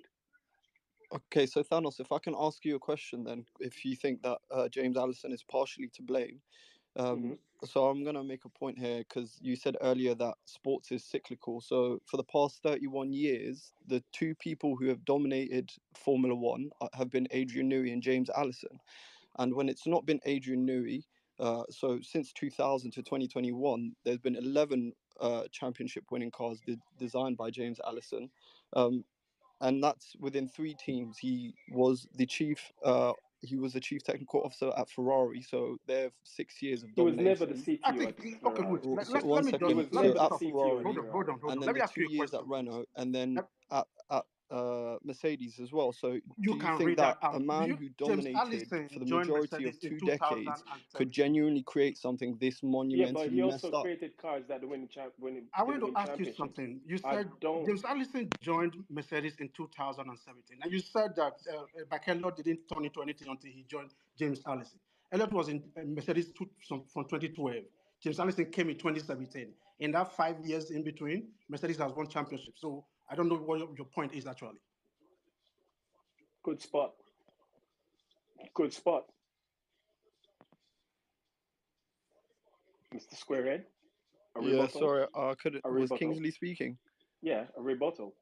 Oh, sorry, bro. Hold up, kick me. I'm gonna drop to listeners and then rise me again because I couldn't hear you, Kingsley. Sorry, bro. Ah, you couldn't hear me. Okay. That's fair enough. No, I'll give him the benefit of doubt on that one. There is definitely a bug in Twitter. Yeah, Well, it'll never get yes. fixed now. Elon Sometimes Musk's it taken happens. over. Sometimes, yeah. Yeah, No, because he was saying that it wasn't until Elliot met James that he became something. I'm like, James came in 2017. Elliot was there 5 years before James came, and they were winning championships. So why would he say that? But I guess he just decided not to hear me. and the Confirm it idea later. that, and the idea that because he was at teams that didn't have any success meant Yeah, that he lacked the skills to be a in the better, yeah, good, a yeah, technical exactly. director Yeah, doesn't add up yeah. at all. It doesn't It add up doesn't at add all. up. No. I It think doesn't make any sense. You cannot correlate that to no, his it's current not. There's no position. correlation. You could be at a team that your skill set were not properly being harnessed, and then you go somewhere else, and then you just became a genius. So I don't think it followed, but Mercedes is performing badly, and that's why we're here having this conversation. If they were blasting everybody off, we would not be having this conversation. So I think the onus is on them to fix the car. But then again, I think my general submission here is I don't think we are more pained by what is happening in Mercedes than the people that actually work there. I think they wake up every morning, their blood and sweat is in that car, and then to see that car is second behind the Red Bull, especially after what happened in 2021, I think it must be daunting for them. So in a way, I already said I'm looking beyond this car. I'm looking at 2024 car, the W15, because these cars, if they fix it in the Imola, it might win a couple of races, but not to the point of dominating the Which championship. is So exactly the point. the car They itself, clearly stated they can develop. They can probably develop this current platform to yeah, win a few races, but it's not good enough to win championships. yeah, And their goal aspirations is to go back to winning championships. So, are you going to win championships? yeah, yeah, You build something that can actually sustain a championship challenge. yeah. So, you know, it is It what is it is. So an interesting point on this then. What do we think their plan actually is? Because if I was them and I was abandoning all ship on this concept and looking the next year, I wouldn't bring any upgrades to this car. I'd just completely Jordan, if throw they away did the that, season. if they But did that, they are doing that. but if they did that, you go to Brackley and burn it down because they've already told you that they're going to scrap this concept for next year. No. You're missing my point though. They are bringing upgrades. But why should they Why not? are they Why should they bringing not upgrades? continue? Well, Why because not? they can. If this concept is being abandoned already, as they claim, Mm-hmm. and it can't be fixed with the current concept unless the upgrades are related to the changing concept, which I doubt. I mean, they did say it look more different on the side, but I think they're probably going to have to make more radical changes to the car, the suspension, and especially the fact that the Mercedes has a very unique driver position. All these things that can't be done in season.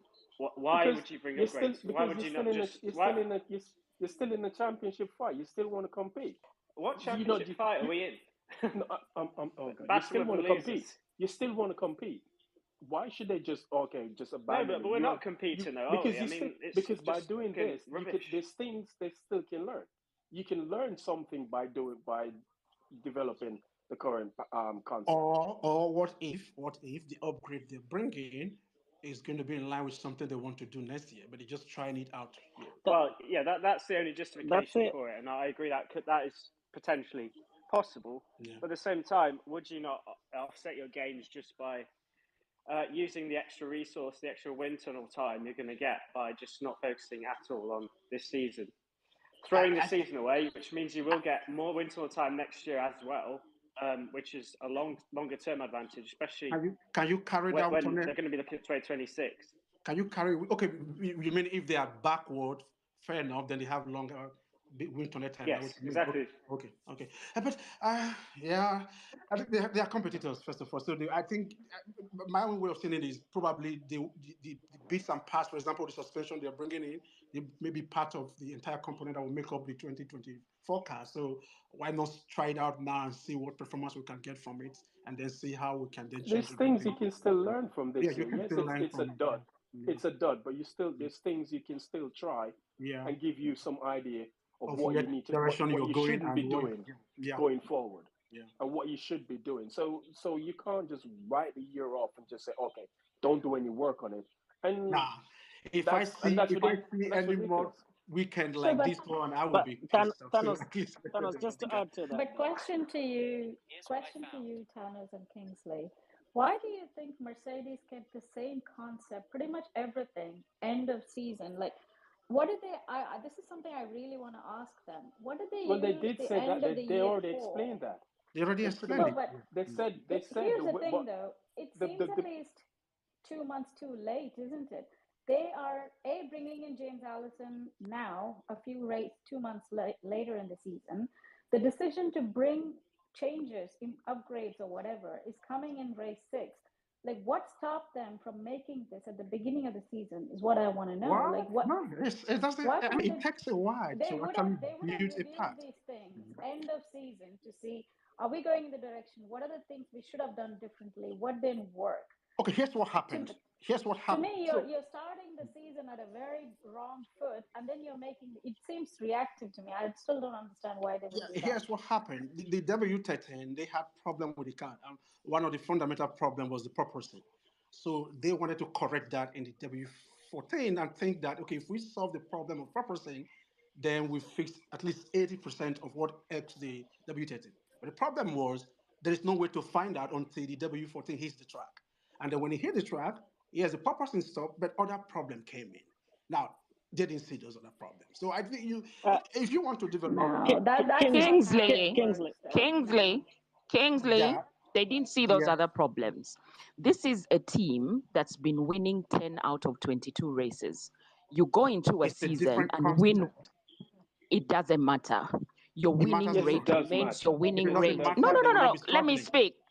I was the Let one me speaking speak. when you interjected. Who Actually, let her in, man? Because I can't deal with this I was the one this woman speaking here. when you interjected. So unless you were asking me to give you the space, I can do that. But my point No, was, but the reason I was bringing up, not because of the win rate or anything, but I thought you guys might know a little bit more. Because they said George Russell won in Brazil, and that gave them the confidence to stick with it. That's again example of a bad decision making. I agree So with you. that's what I don't understand. I agree with What you. But if Well, that mistake after falls on maybe Mike 11, Elliott, surely. 12? Exactly, that's my point. After 11, 12 months of Toto reviewing the output of Mike Elliott working with his team, internal 360-degree feedback, whatever you want to call it, open culture, blameless culture, everything as great it sounds. Why was Mercedes unable to make the decision proactively during the end of the season? Say, James, you need to come back, man. This is difficult. Or, for instance, I Greta, don't know, you do can't anything. tell, you can't keep using this thing that they should go to James and say you should come back. Come back. He I'm wanted just to giving you leave. the options, but I'm saying whatever the options It were, was they never knew an they option. needed to try Going something back and saying else. James should come back was never an option. But they would be speaking to James. They would know that he's in a But much but better position. but He's how you thinking know of. they weren't speaking to him through the whole entire process? That's what I'm saying, Thanos. I'm not saying I know what the answer is. I'm saying whatever it is that happened behind the scenes, again, it looks like communication is not great. They're doing everything 2 months too late. The decisions they should have made at end of seasons happening 2 months into the season. That's all I'm saying. Is Toto, as great a boss he is, But he how are is you not sure these showing decisions were great made decisions. 2 months? Are you sure? Again, she's just suggesting that they bring upgrade before now. Upgrades don't happen that way. Even in normal season, when Mercedes was I doing it, mean, you bring upgrades, especially the look. European stakes. Teams are only now bringing upgrades to their package. Yeah, You don't tend to bring upgrade after packages two races or three to races or fly four away races. races. You No, tend to bring What's your the first package. package they brought? Mike You Elliott, at the end of teams, your preseason testing, Gita, said, we have hit our targets. He said that, yeah, right? and they hit the targets. Yeah. Mike Elliott's targets was hit, but the car's performance is so below par, below Red Bull. I agree. How do you, In hindsight, yes, it was below. yeah, But so you can't. what Oh, okay. Go But on. Yeah, at the I'm time they were confused. hitting the I'm target, it was confused by this conversation because it's already been. I agree that it, in my opinion, I do think it's reactive. I do think that they probably got a bit overconfident with that one win, and now they came into this season with a car a little too confident that it was going to be better than it was. Yes, it was an improvement, but it wasn't improvement enough. I think all of yeah, that's true. I do believe that this is all happening late, but we're belly aching about a guy who's no longer in the job. yeah. Like, guys, he's not. Like, he's. I don't know if you lot know, but he's not in the job anymore. Like, he's well, it's gone. not about him being in the job or not. We were So, talking about something about Mike Elliott. It's just a continuation of that. That's all. but it's like we're beat. Like, we all can say he was in the job. In hindsight, from the outside looking in, he probably never should have had that job. We know that now. But he's Yeah, gone. We can't beat this I horse think every here's time. where my thinking is. I think even if James was there, he would have still struggled with this regulation. Maybe not as bad as Mike Elliott. Okay, let's look at it this way. If Mike Elliott has taken over, say, from James in 2017, 18, Mercedes will still win championship, we will be thinking Mike Elliott is a genius by now. I think the problem was that he was thrown into a regulation that he was not probably had the skill set to do in hindsight. But at the time that decision was made, I genuinely believe it was made in good faith, thinking that he can do the job. But there was no that way of finding out until the car hits the track and then everything. I think for the sake of this argument just dying out, James Allison succeed. If he doesn't, But you're essentially saying that Toto couldn't have found out that Mike Elliott didn't know anything about ground effect cars, which is it's wrong to say that. I mean, Toto's, you know, it's not as remit if he as team doesn't principal is know, to otherwise he understand what can't his build a staff has done car. in the past, what the skills are, Yeah, no, my what point they're is, likely to be good at doing, no, which it means doesn't that mean it's he completely doesn't wrong know. to say it was luck. It was not No, luck. no, no, that's not what I said. It doesn't. I'm not saying he doesn't know. Of course, he knew. Otherwise, he could have built a car that can actually do ground effect. It's just that he didn't design one that is good enough to beat the leading car on the track, which is Red Bull. So, I don't.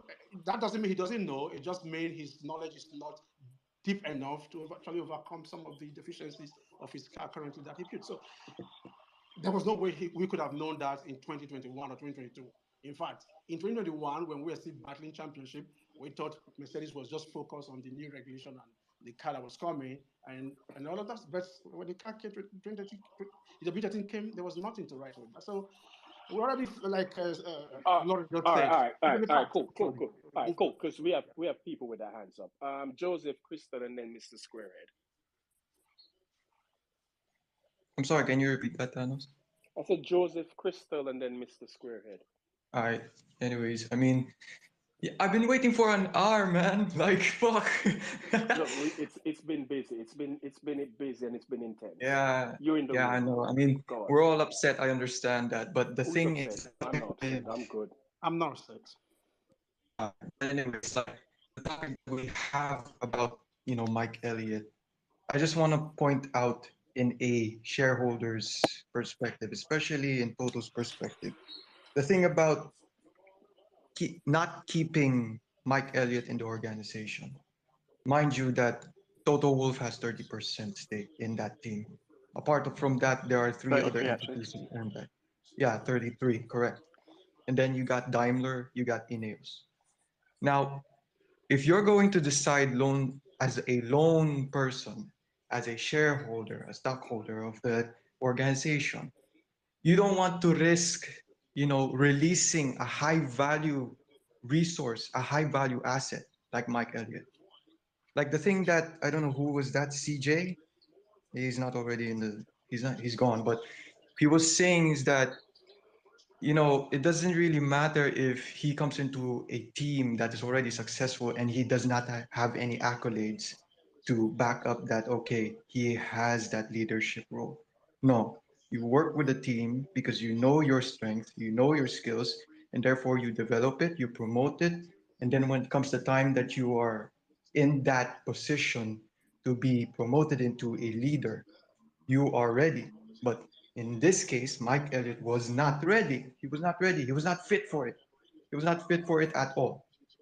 But the idea of getting him out of the organization is just, it's just a high risk. Like imagine if you're going to blame him, and then that blame becomes a very deterrent or very damaging to the relationship of both Mike Elliott and the organization of Mercedes. It would be a high risk. Why? Because he'll go out of the organization, he'll join another team, and what happens? What happens? All of the things that he learned in Mercedes, he will apply to the new organization, and then what? We'll be in a very bad position than now. We'll be in a very bad development than now.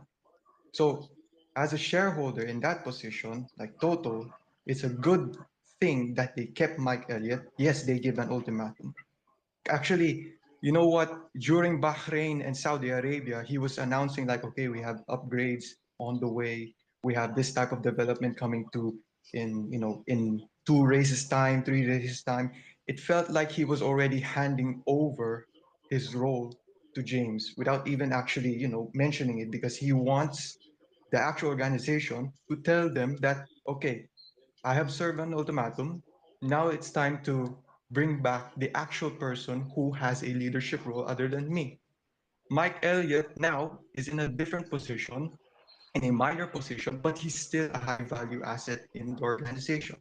Is it minor? But minor, No. minor or major, I'm sorry, I don't know. Because there are two things in a, because a while ago, the shareholding and the management are mixing up. Those two ideas were mixing up in my mind while I was listening to a lot of people.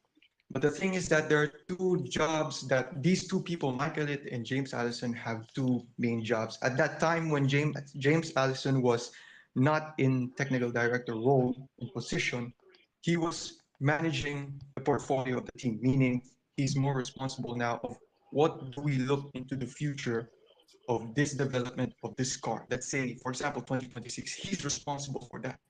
Now, in return or in exchange, swap comes Mike Elliott. But when he came in, he didn't do a good job.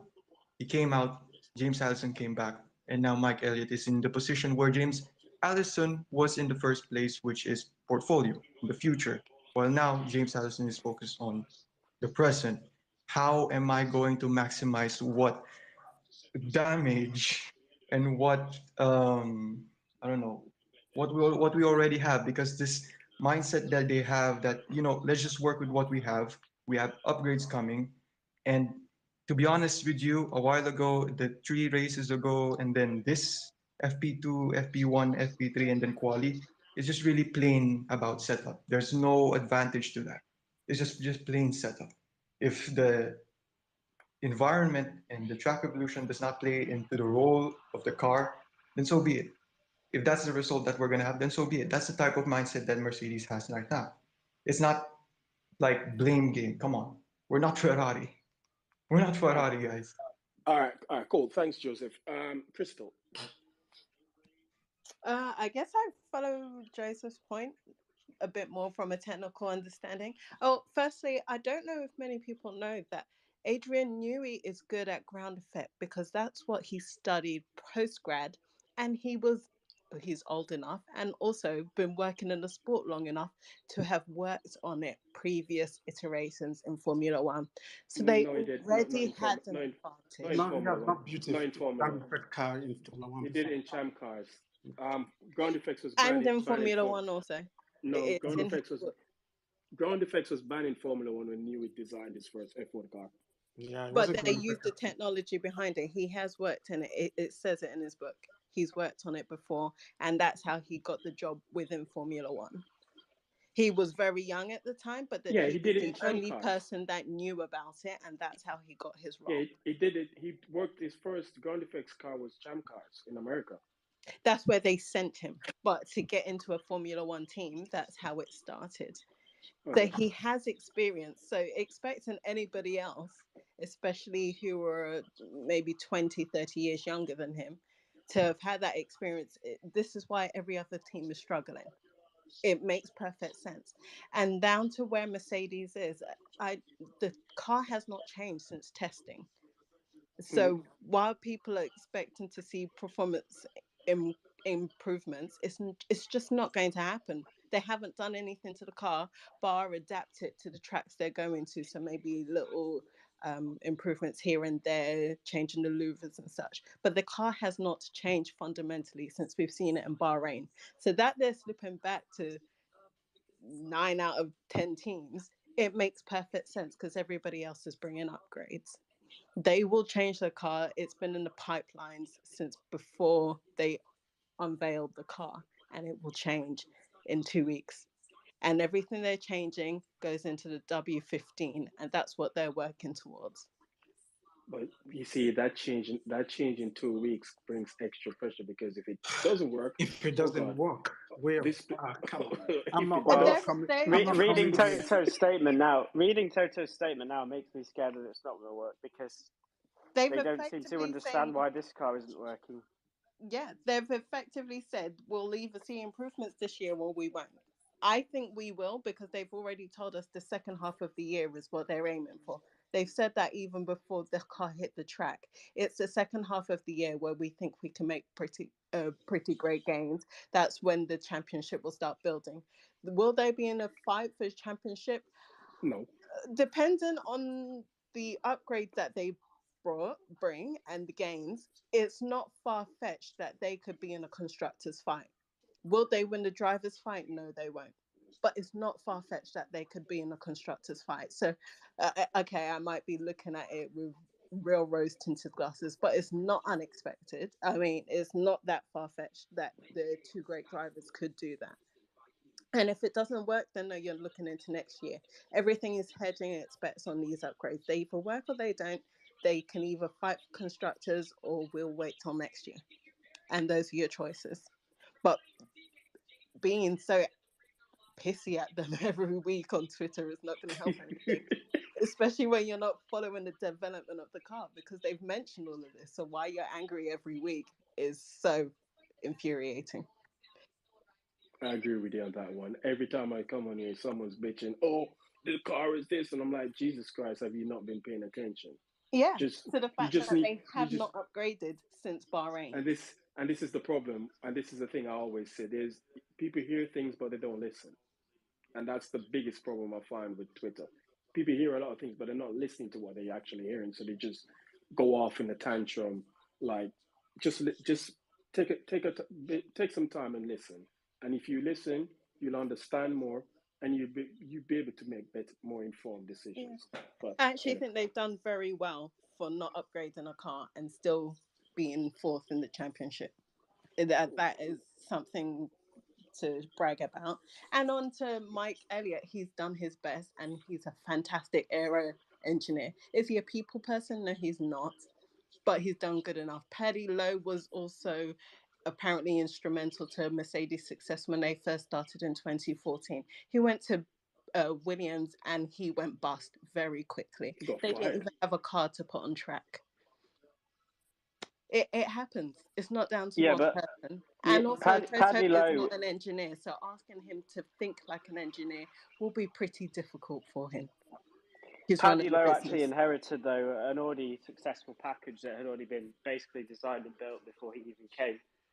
So I think Yes. he got found out because he wasn't actually doing anything at Mercedes, which is why Toto was so happy to get rid of him and let James Allison come in his place because Lowe's reputation is shaky at best, especially with those cars he built. Some of those, the problems with the cars he built at McLaren that cost Lewis so many championships. So Yeah, I yeah, agree. And that's probably right. But that goes down to the fact that you cannot pin it on one person because at the time it looked like Paddy Lowe was doing everything. He was the technical director. He looked like he was instrumental in the team. And we see that he was not when he went to another team.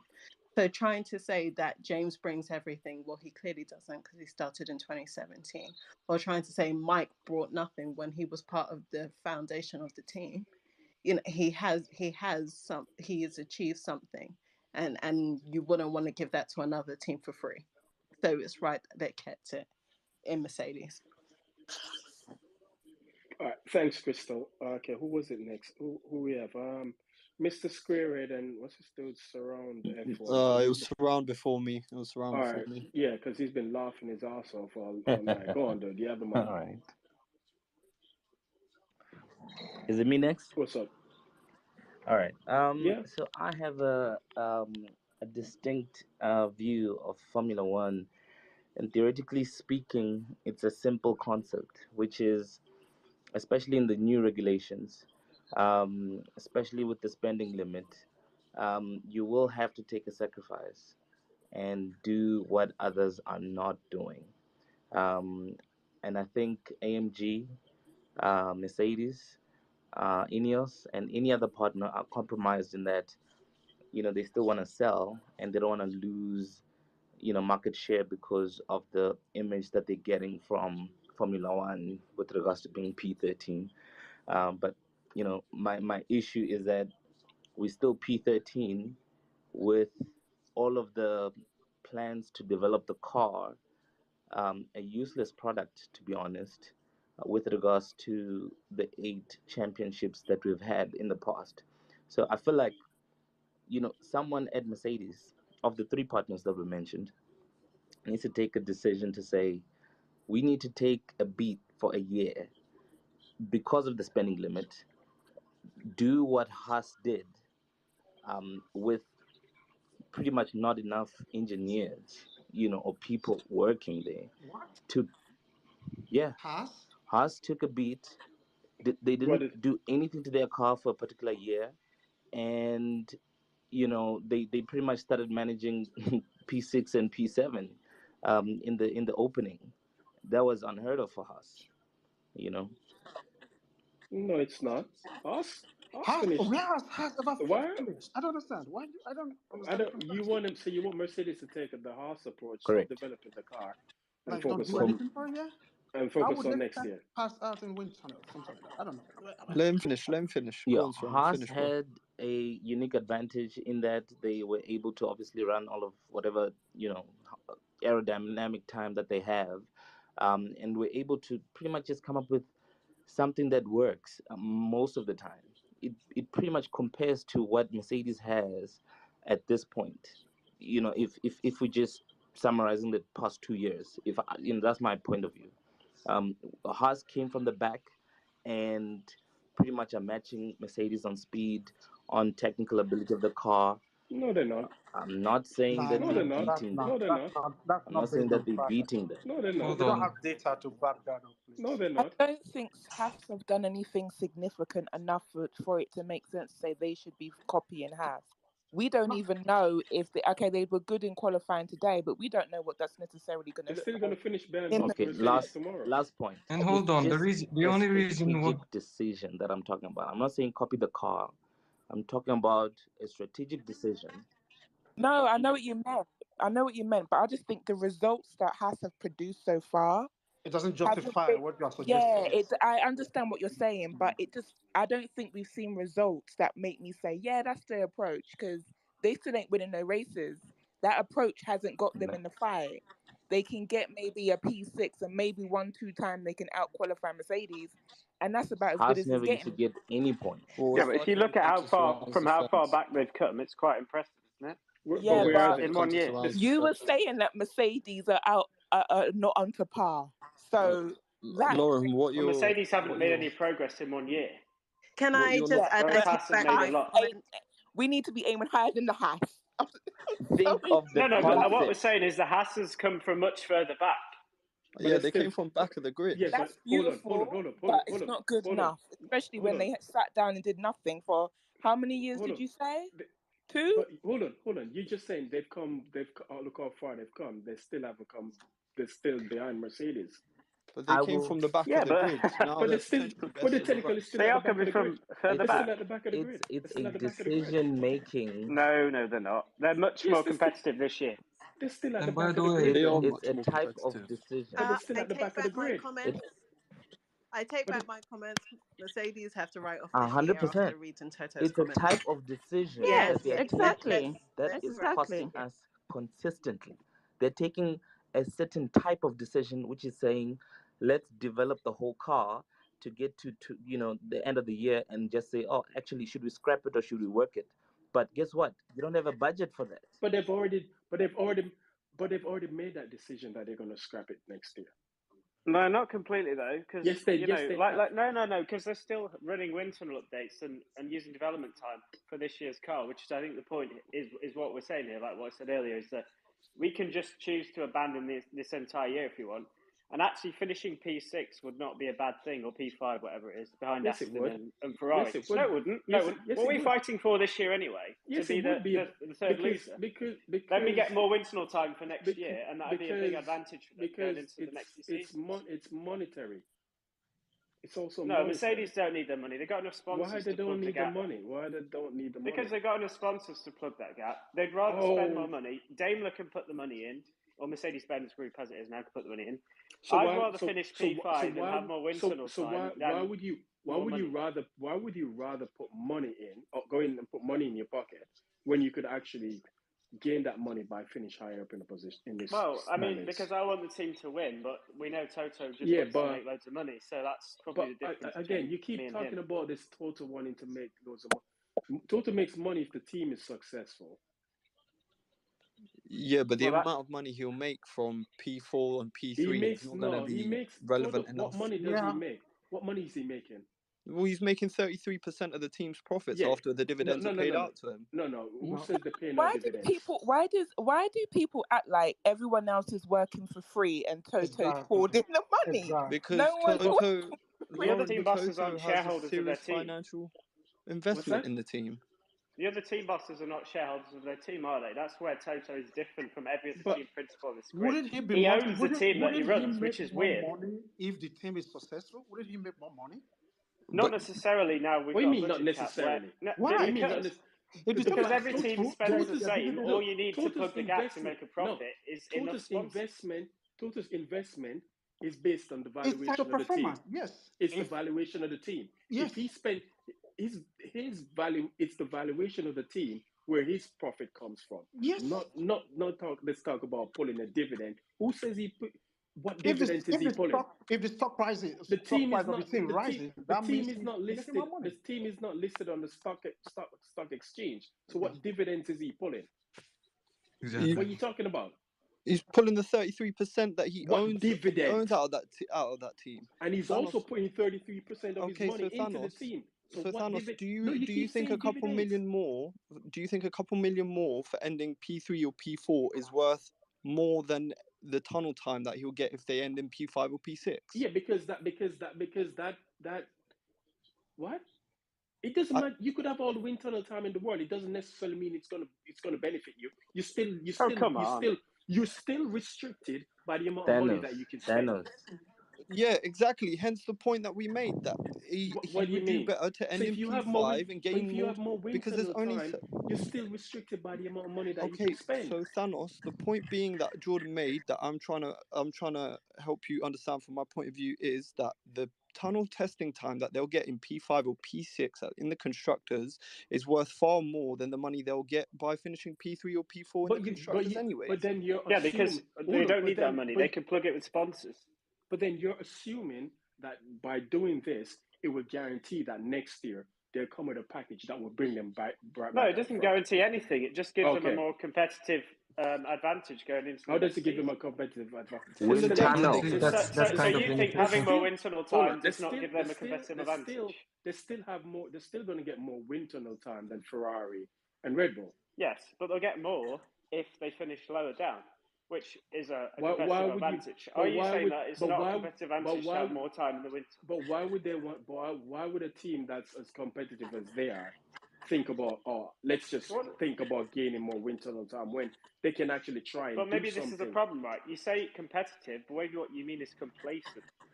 What do you mean complacent? They need to take a step back and say, right, we're really in the shit here. We need to do a different approach, a change of direction. But we're going to abandon this season completely. We've already established. No, but they haven't. They've already established. What do you mean they haven't? Because they're still running upgrades for this year. Thanos, so what's just wrong with bringing upgrade? Ferrari's read what Philip. Can you please shut up? Shut up. No, come on, Thanos. That is rude. Please keep quiet. I'm speaking. Yeah, that's very, very rude. That's quite rude. I'm trying to speak. But you don't need to tell me shut up. Come on. I'm No, trying to get my That's point very Thanos across. uses rude. that. More is not personal. Thanos uses that every time. Even on main self, he will say "shut up." So I don't think it's just personal. Honestly, I'm just trying to do that. Who else wants to go? So Someone so else my say. comment just Nah, lastly, again, please think about the future, not tomorrow's race, not the 5 races that are coming. Think about the next 2 years when you are making a decision as one of the 3 partners, number one, and also as either James Allison or whoever is the CTO or whatever the case is. And then obviously the aerodynamicists and everybody else. It can't just be, we lost this race, let's just keep on fixing this car. The car is I don't want to swear, but the car is shit. It's been shit for 2 years. Everyone knows that. and you just swear. Yeah. Okay. The car is not good. Like we can't sugarcoat that. The car is not good. I think they know that too. That the car is not But good. people act like they don't know. Like Exactly. they're seeing something that they've We are told us they exactly. know. They I know think the car. they know, but In fact, people act like they're the only ones that can see the cars bad. Toto has actually apologized to the drivers for giving them a shitty car. He actually said the word shitty car. So the idea that they don't, well, they know that the car is bad, and then they are searching for solution. Maybe with technology you can't just get solution overnight. So, ah, personally, I have already checked out of 2023. I'm looking for the B15 car. Maybe that It will give leads us some me measure it of leads me to competition. say that one of the 3 partners just doesn't want to look bad. Hence they keep on developing this shit car every How, year. No, but no, no, no, no, no. That's not they've how Don't it already don't works, don't they, man. do that. they Don't do already that. look bad already. How much? Why would they How not? worse They can you already get? look bad. You They can't be already worse look than bad. this. Yeah, it's already bad. Why again? There's still something to fight for in the season. So to suggest that they should just give No, up on the season, whatever it's they are kind of learning ridiculous. You now, have whatever they are 16 learning races. now You is have going towards the 17. Hold next on. car. You have Yeah, 17 races to go. yeah. You have 17 more Yeah, races but to what go. are we fighting for? Uh, Pride championship position. No, no, Position. no, no. What do you mean? There's No, no I don't the even sport. The think. pride argument is bullshit. I mean, I don't I've even watched think it's many a fields, pride. right? I've Personally, seen I my think. football team mm, do shit. I would rather invest in next season and take the hit for what 6 months than be constantly stuck in this cycle of focusing in the wrong areas and getting it wrong over and over again. I'm sure you guys can deal with a hit on your pride, whatever it is, for 6 months. Yeah, but the thing is, the point is, we do not need to abandon it fully. We need to, put ourselves up and still up for the fight. I mean, yeah, Joseph, sure, What we're fight, mate? going There's nothing worse. to fight for. okay, look at Joseph. Yeah, of course, there's Jordan. nothing to fight Look for, at but there's still other midfielders okay, out there that Jordan. were worth to fight for. Jordan, Okay, look at but it No, this no, way. no, no, no. Look at it I this way. believe we should be beaten by those midfielders to get more wind tunnel time Okay, for yes. next year. The, So the, actually, But I that's think the not the fight is good. to That's lose not the against these solution to no, midfielders. that. That's not solution to that. the winter net time is fine. So Why is that not a solution? what if, for example, the what do you call it now? The shocks, the suspension system that they're going to use for next year's car is what they are trying to try out now in this car and see how it performs. Even if we're going to get winter net time, there are other components of the car that you're still going to try in real track, racetrack to see how they perform. So if those are the upgrades they're bringing to the car this year, I don't think it's a wasted thing to bring upgrade. I understand the idea you have to build, maybe have more internet time to develop the car, but there are other components that you can still try out in real track that will give you the idea of whether the direction you are going is fine or not. I think it's damn if they do and damn if they don't, but I'd rather they actually develop the car and then get something out of it towards the B15, and then from there we'll see where they go. That's just my opinion. Yeah, To assume But you see, Kingsley, anyway, Yeah, can go I ahead. speak now? Yeah, Yeah, you can so go ahead. Kingsley, you see, Yeah. the thing is, they keep saying that they're bringing a development, but in the same breath, they say they don't understand the car. You see, for example, what Philip Duncan has just posted, they say it is a lack of comprehension of what makes this car a nasty piece of work. So you're bringing a development to a car you don't understand. Can I just say So one? I Mhm. can hear the argument that why don't we really deal with our shitty car as it is now that we don't understand and adopt a new strategy of exactly what we're going to do. Because I think what makes you another think they will not make article. the same mistake? If they don't No, figure because out what is wrong with this car, what give you the confidence that they will build a different car that will still be good? because they have one leg in, one leg out. I think they haven't made the decision to say that we are completely abandoning this and They making a literally new said car. that like No, they they said literally that. said that N- already. Jesus No, Concept. Christ. 2 days ago, See, I this is think what I'm like talking. a week This ago, is what I'm talking about a when I week say ago, people no, there's listen, an article. people hear, No, but I they think don't two listen. things are being No, confused here. no, people Yeah, hear, no, but they two don't There things are is being listen. an confused. there's No, literally an So article there's about a no. Again, you guys are not listening to anything that's being said. They literally said weeks ago that they're going to scrap. They won't go forward with this concept next year. They've They've closed the said chapter it. on it. It's done. Yeah, the This development concept track that of they're this running car this cannot year give them the will not performance they exact. need. They said we can develop the car to win races, but it won't be enough to win championships. Yes. That's what they That's said. exactly what they said. Forget whatever you're reading. That's what they Keep said. going on and talking about they haven't decided. It's absolute nonsense because they already did. They communicated that to us on so many occasions. But again, you guys hear things, but you don't listen. Jesus. Always voting with yeah. hash So brown. two things are being confused. So the changing concept was decided weeks ago. I think the argument though is different from, like you said, they said they can develop this car into a race-winning car. I think the argument people are making is, what's the point of doing that if you're already changing the concept behind the scenes? Just forget about this season. We don't need to win races this season. Nobody expects it. Nobody cares that much anymore because we're all disappointed enough anyway. Or maybe they want to prove it to themselves that they can actually do it to win races. And like Kingsley said, but again, what a waste of time. That's just bad and management. how is that with? They prove with the W13 they can develop it to win races, and that put us in the shit even more. And like Kingsley said, there's things you can learn from developing this package that will help you going forward. So to just abandon it altogether, thinking that okay, the next concept we're going to develop, we're going to get it absolutely right. That's bad management? Yeah, it's not guaranteed. Actually. So Thanos, The reason why it's bad management is because there is a cost cap. You can only develop this car so far, or you can work on developing next season's car. If you're going for a full change of concept, you can't afford to do both simultaneously. You carry the cost over. You don't carry your cost over. If you don't use it, you don't use it. You can't take it to next year. So what you're suggesting is minimizing the cost of. This is the thing. If you develop if you're developing next year's car using this year's budget, it doesn't work. The cost will be moved to next year's budget. The budget is not so much the issue; it's the time element. I mean, they're wasting time running, building and running resources to make this car a race-winning car when the concepts can be abandoned for next year. So what is the point?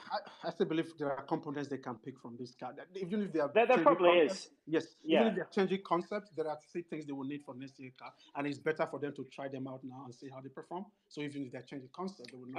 I saw a tweet today from one of the guys from that Formula Uno, the Italian guy, where he said they've got concrete information that James Allison has moved forward certain developments that they have for this year's package because they want to get an understanding of certain things in response, looking forward to 2015.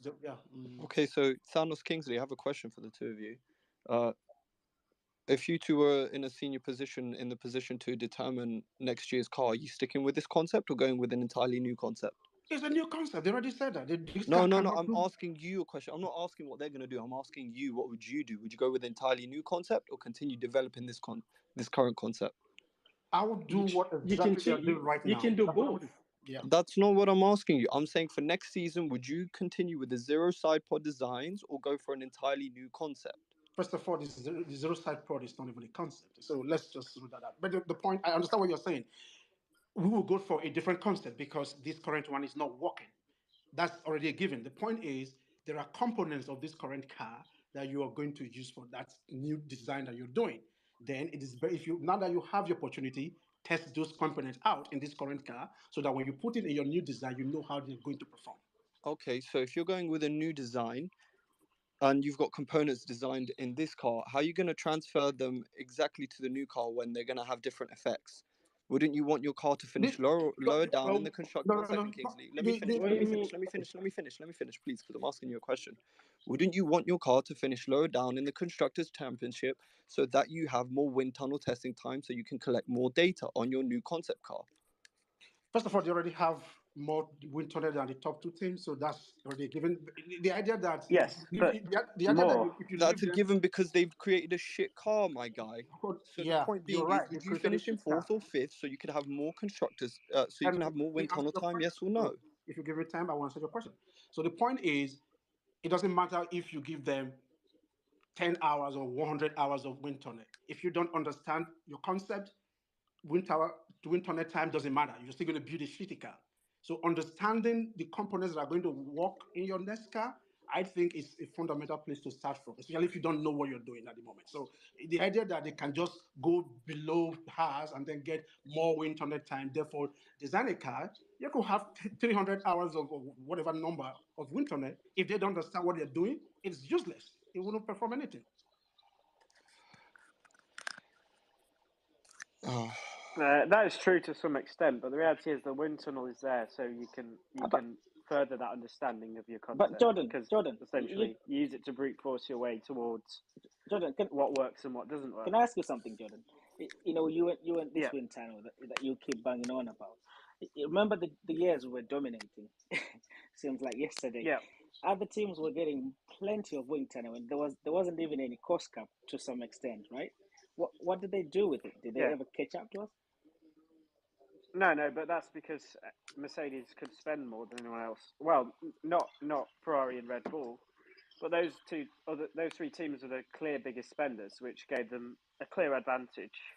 And then I'd say the rest of the gap was made up a combination of one having an insanely good power unit for the first few years, and then after that, probably the best aerodynamic team in terms of mines and stuff. But that advantage has probably eroded away as people have left, and a lot of key people have left, especially geniuses like Aldo Costa as well, who was renowned for being like a genius with suspension design and hydraulic suspensions, which have been ruled out and banned. So it's a loss of ingenuity as well, and then just stability. So being able to carry an advantage across stable regulations and minor changes to the regs across multiple years allowed them to obtain an advantage, because it's a lot easier to move an advantage across with a car that already works than be lost and having to catch up, because when you've already got a car that works, you don't have to spend a lot of time thinking about why or investigating problems or redesigning. You basically just have a solid platform already and a model that works in the wind tunnel. You just a solid platform to work from. You just kind of like sail towards new games, really. But Jordan, how many regulation changes have we had since 2014? Well, there was prior to 2022. 2017, 2019, 2021. So I'd say 3 probably major ones. Okay. Yeah. So, no. I mean, I'm saying it's a combination of things. Like, there have been reg changes, but I'd say the 2017 one in particular was very impressive because it was a big aerodynamic change and they still got it spot on. But that was with a team that was still at the top of their game. We still had Aldo Costa overseeing that project. I'm gonna use your own words against you now, because obviously we're giving Mercedes shit, and it's justified. They should get that. But you have made the argument that with these current regulations and what we've seen so far is there's only one way to design a good car, and that's the Adrian Newey way. So basically, no, I agree. Only one person. I'm not sure what relevance that has, though. No, I'm trying.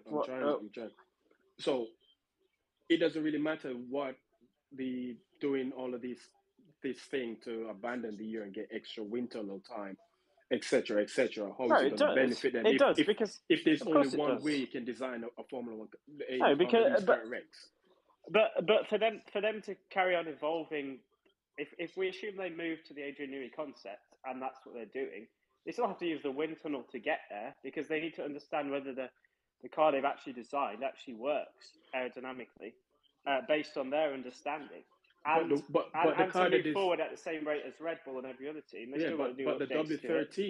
W13 works aerodynamically in those using those wind tunnel. Yeah, but that's a different thing though. That was because porpoising phenomenon couldn't be replicated in the wind tunnel due to the restriction on the speed, which is I think 180 kilometers an hour. They never obviously the porpoising happened at something like 220, 230, so they never saw it. And I think it's been reported widely that most of the teams can simulate it now in their models. I think they've made a lot of changes to do that. But that was one of the key things that screwed them over. But now that isn't the thing that's screwing them over. So further mistakes have been made since then. So that shouldn't be a factor anymore. And if it is a factor, then they haven't done the homework properly, I would say, because being able to simulate everything you possibly can is one of the key elements of designing an efficient, really efficient engineering team. You want to be able to do as many things as you can off the racetrack and always get the same results on the racetrack. And that boils down to covering off as many assumptions and variables in the real world as you can in your models. And that would be one of the things they've worked on, I'm sure, is the porpoising thing is no longer the problem because they can account for that now in their modeling and the simulation and their design decisions as well from a fundamental understanding of porpoising. I don't think the idea of abandoning the season just to get extra wind tunnel time is a good idea, given that there's still things you can learn within the season. It's the gain, the how would you call it? Well, the cost benefits, the wins and losses of the two, they don't really balance out. The truth then is probably somewhere in the middle, right? Because you're talking about them developing this car into a race-winning car, which still implies a big push and a big aim to find lap time. Running experiments and finding answers to things on the technical side is different from finding lap time. You don't have to find the lap time. You can still run aerodynamic experiments without an aim of going faster in the current season. The truth is probably somewhere in between where they don't try and make this car faster. But hold on, but you're running aerodynamic experiments is based on gaining lap time. No, not necessarily. What is it? What is it for? Because everything you do within the design is about lap time. A lot of correlation to the actual factory is done at low speed aero runs. They don't actually need to run the car at full pelt to understand whether they've got good correlation between when to run the track. But the whole process of everything they do is about gaining lap time. There's no way but when you're talking about learning things for next year, that it might be testing little parts here and there. Does this have the desired change we expected? Yeah, and which leads to lap time. No, it doesn't. It doesn't necessarily. What do you mean it doesn't? Because you can do it in very incremental parts. Those parts don't even have to run in race trim. But Jordan, everything they do is about gaining lap time. So but it doesn't have to be. That's the wrong assumption. But why? The goal of because you can make changes to the car and obviously run it on the track and run some flow viz to just find answers to technical questions you have. It doesn't have to be done with the aim of finding lap time. That's just an assumption. How can it be an assumption, Jordan? Because it is an assumption you're making. No, it's not. No, yes, it is. It's not an assumption. It's not an assumption because everything you're doing is to gain lap time. It's towards lap time. No. You're not understanding. What do you mean no? So, you're contradicting yourself here because you're now saying they might be upgrading the car to find answers for next year. That means they're not necessarily upgrading the car to go faster. They're upgrading the car to find answers. Jordan, that's two different things. Which leads to lap time?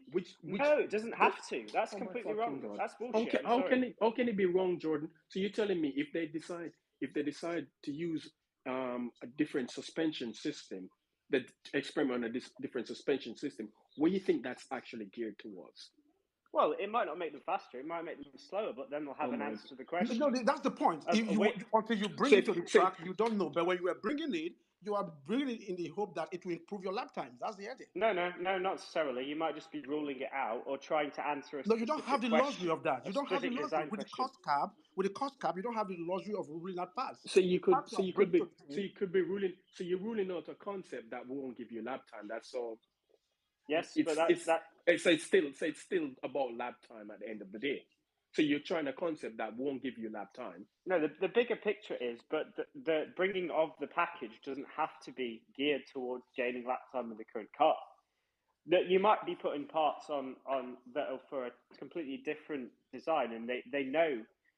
So basically, it's all relative to the base of the car, right? So they might bring parts for next year and put them on this car, and they know that it's not really going to make this car faster because it's not. But it will make next year's car faster. But it will make next year's car faster. But the that's whole what I'm saying. So the whole entire No. idea is lap time. No. Now you're just contradicting yourself. Now you're just talking nonsense. How am I contradicting myself? No, but everything you do in F1, you're chasing lap times. Everything is about lap time. Yes, everything in F1 is you're chasing lap time. Formula 1 is about lap times. It's about lap time. Every single thing they do is about lap times. You're talking in two ambiguous terms. You're not thinking. How am I talking in two ambiguous terms? At a fundamental level. What fundamental level are you going at? At a fundamental level, that you can answer engineering questions you have by running experiments on the track without them being geared towards making the car faster. They might not make the car faster. It's just to answer a question you have. Those are two different things. I think you don't have the luxury now. If it was time where you could spend every component you're bringing to the track is gearing towards your costs. So the idea that you want to rule out a particular performance gain or not by bringing a part to test it, I don't think you have that luxury. Whatever parts you're bringing in the hope that it will improve the car and then give it performance in respect to its lap time. If it doesn't, then you can take it out and change it. The idea that you just want to bring it to see if it will not do as you want it to do, I don't think you have that luxury in this current dispensation now. But that is the whole purpose of running an experiment, Kingsley. Yeah, that is the whole purpose. Yeah, but you don't have. You don't have, like he said. Mercedes were doing that last year, so that's nonsense. Yeah, but the purpose was in there, so they thought that was okay. I think we're going around the cycle. Here's what I wanted to say before I forget. A couple of years ago, James Allison said you can build the best car in a simulator in a wind tunnel that will hit all your targets, but until you put that track in real life track and run it in anger, you cannot tell 100% what that car can do. And I believe him. So the idea that you can design a car in the wind tunnel and then sometimes, yes, it works. It just translates. I remember I read an article where, as Martin said, they were hitting their target to the point that they thought they were actually making mistakes with what they were doing. It can happen that you build a car and then you hit all your targets and it translates on track. At the same time, most models are wrong, really. You can have models that doesn't capture some variables that you're not seeing, for example, porpoising, and then all of a sudden you put a car on the track and then you see, whoa, where did this come from? So in as much as we want to say, okay, let's focus on 2024 car, you can start to see, okay, well, this current car, there are a lot of things you can gain from it that will help you develop the next year's car. The racetrack is the best place you can actually test out good components. If that's the point you want to get this year, then do it. And then next year you can just change whatever you want to change. I still believe that testing out components now is the best way for them to go. And then next year they can just come up with a complete. Because you could have and because you can have all the wind tunnel time you want in the world, as you point out.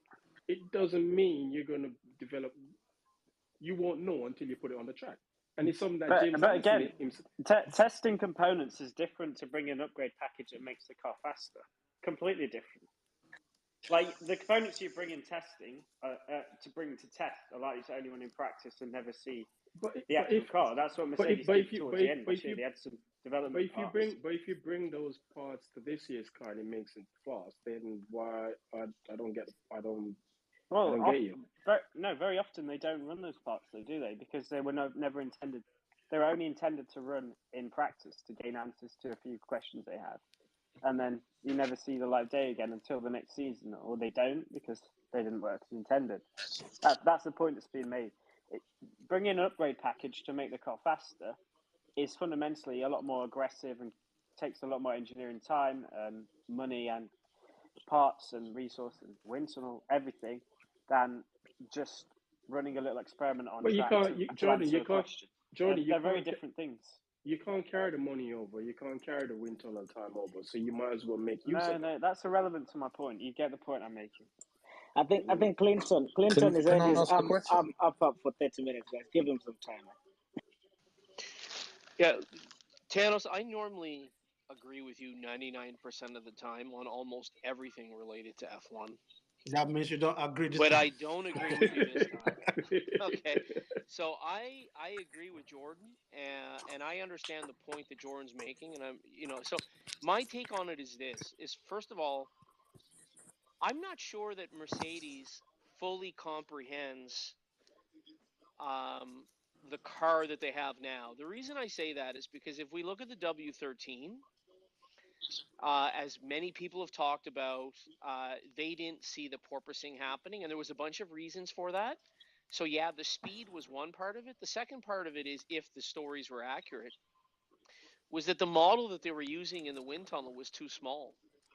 So right away, that tells me that Mercedes team, when it comes to ground effects cars, are not as well versed in ground effects as we would like to think they are or believe they are. The other point I want to mention is that in reaction to the porpoising issue, they never resolved the issue. What they did was they raised the ride height of the car in a sense of panic.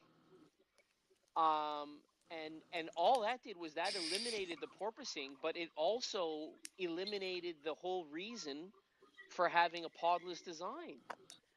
No, they remove purposing. It's not just Raising the the right, height. raising the right height don't eliminate focus. It doesn't No, eliminate purposing, the no. combination of raising the ride height and then beefing up parts of the suspension and strengthening the floor in order to eliminate. But the point is once they raised the ride height, they essentially eliminated at that point the reason for having the podless design, because the reason the podless design was so fast in theory was because you could ride it super low to the ground. And then what? And just so I can finish, and then I'll shut up and listen to everybody else. And then if we look at this year, I mean, Lewis himself pointed out. Well, actually, and then we look at the design of this ground effects car, and there's been multiple stories from Lewis, the team, and Formula One fanatics. They're basically sitting on top of the front axle, and everyone else is sitting further back. So that also leads me to wonder how well versed Mercedes is when it comes to ground effects cars. And lastly, everybody's making the assumption, and I agree, it looks like Mercedes is going to maybe abandon the podless design, but it's not 100% confirmed yet. Like, I haven't heard. Yes, it is. Have they definitively said we are abandoning the podless design? Well, They haven't. no, so they I think haven't. they should just That scrap is this true. year's cars. Right. So, like, I think that they have all kinds of problems, and to the argument about wind tunnel time, I mean, I think wind tunnel time is imperative in this case. It's very clear that Mercedes has zero chance at winning the constructors title this year. They have, if they're lucky, they might be able to squeeze out second place in the constructors title. And I agree that focusing on next year's car and finishing lower in the pecking order this season, with the understanding that doing so allows you more time in the wind tunnel, I think is important. But it's only important if the people that are on the engineering side really understand ground effects cars and how the Venturi tunnels work. And it's, I think a lot of us are starting to wonder that maybe they don't understand it. And lastly, to the earlier point about about Haas, I get the point that person. I don't know if it was Jordan or someone else, but It was surround yeah, sound. I Surround get the sound. point that person was making, because if we look at where Haas was and where they are today and sort of the leap that they made, if we look at Mercedes last season to this season, what has happened? Aston Martin has essentially jumped ahead of Mercedes.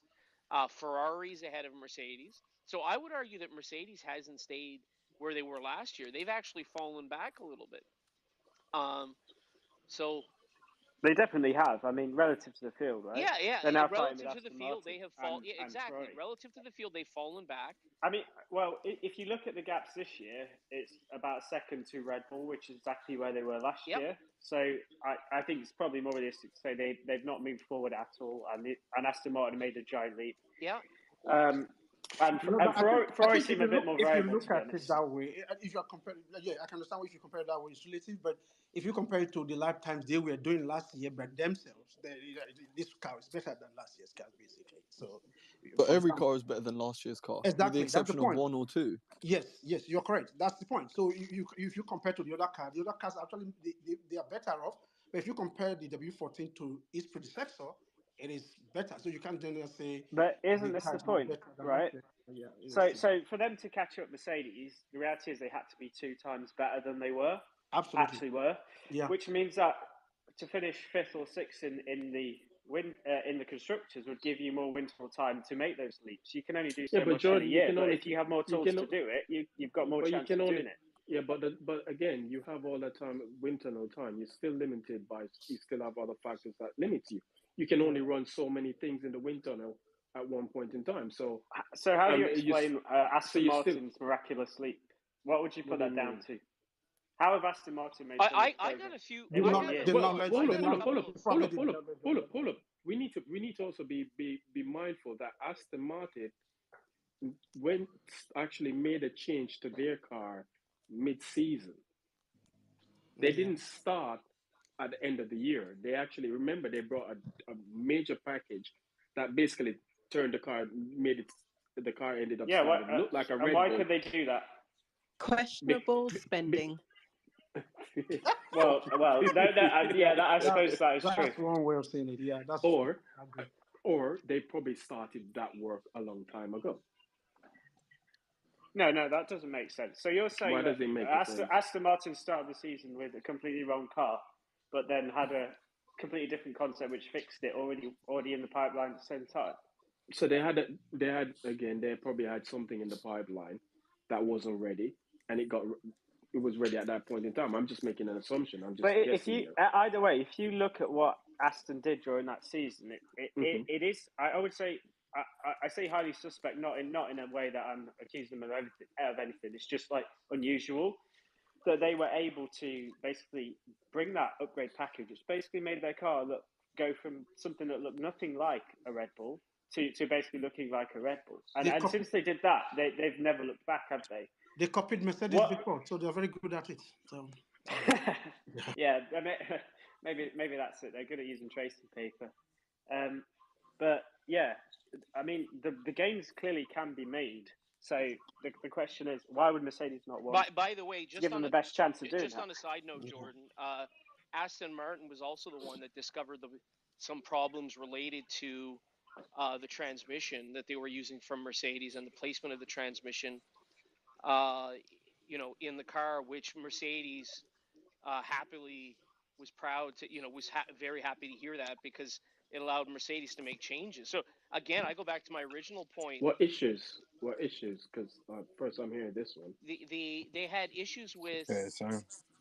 I'm almost certain that there was issues with the placement and sizing of the transmission in the back of the vehicle, and Aston Martin. The chassis are different. And Aston Martin pointed this out, and then Mercedes made some subsequent changes by the second race of the season because of it. What changed? Which season? Last season? Was this season or last season? Some engineering designs, right? So my point is, I go back to my earlier point. I'm not sure that the team at Mercedes fully understands ground effects cars, unfortunately. I think the thing you're talking about is that Aston Martin. So Aston Martin, just to say, add context to this, Aston Martin said that the gearbox placing means that the suspension design cannot lend itself to a bigger diffuser and a bigger tunnel into the Aston Martin didn't say that. Floor, Aston Martin, they did. No, they didn't. It was somebody. In motorsport. No, there was a picture. Okay, There was a picture where they showed. There's a rumor. There was a picture that showed an Aston Martin floor and the Red Bull floor, and someone pointed out that the narrowness of the transmission tunnel on the Red Bull compared to the Aston, and someone said it's because the Mercedes gearbox is wider. That's why Aston Martin isn't able to build a diffuser similar to the Red Bull, which is absolute nonsense. So How Aston do you know Martin it's never said nonsense? that. Aston Why Martin is it never said nonsense? that. No, Why no, would but why is it nonsense? so basically if they had a gearbox as skinny as the Red Bulls, they would be best. They would be just like the Red Bull. Well, I mean, the reality is that the engine packaging, the gearbox packaging, is very But important to but your what we suspension layout and the rear of your yeah, but car. what we So Yeah, that it's is very probably important. but hold true. on. Yeah, It's it's probably important. true that But nobody Jordan, could but Jordan, replicate the Red Bull diffuser without having the Red Jordan. Bull style gearbox.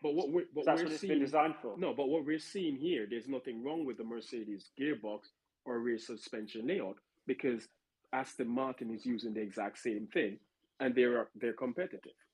Yeah, but they're not as good as Red Bull, and They that's were never going to the be as point good that as.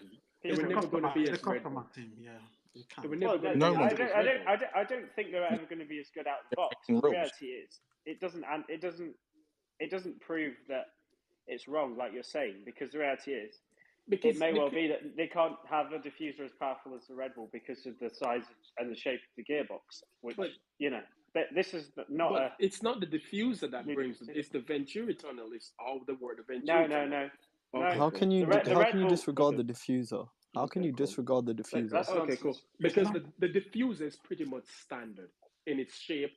No, In it's its not. really.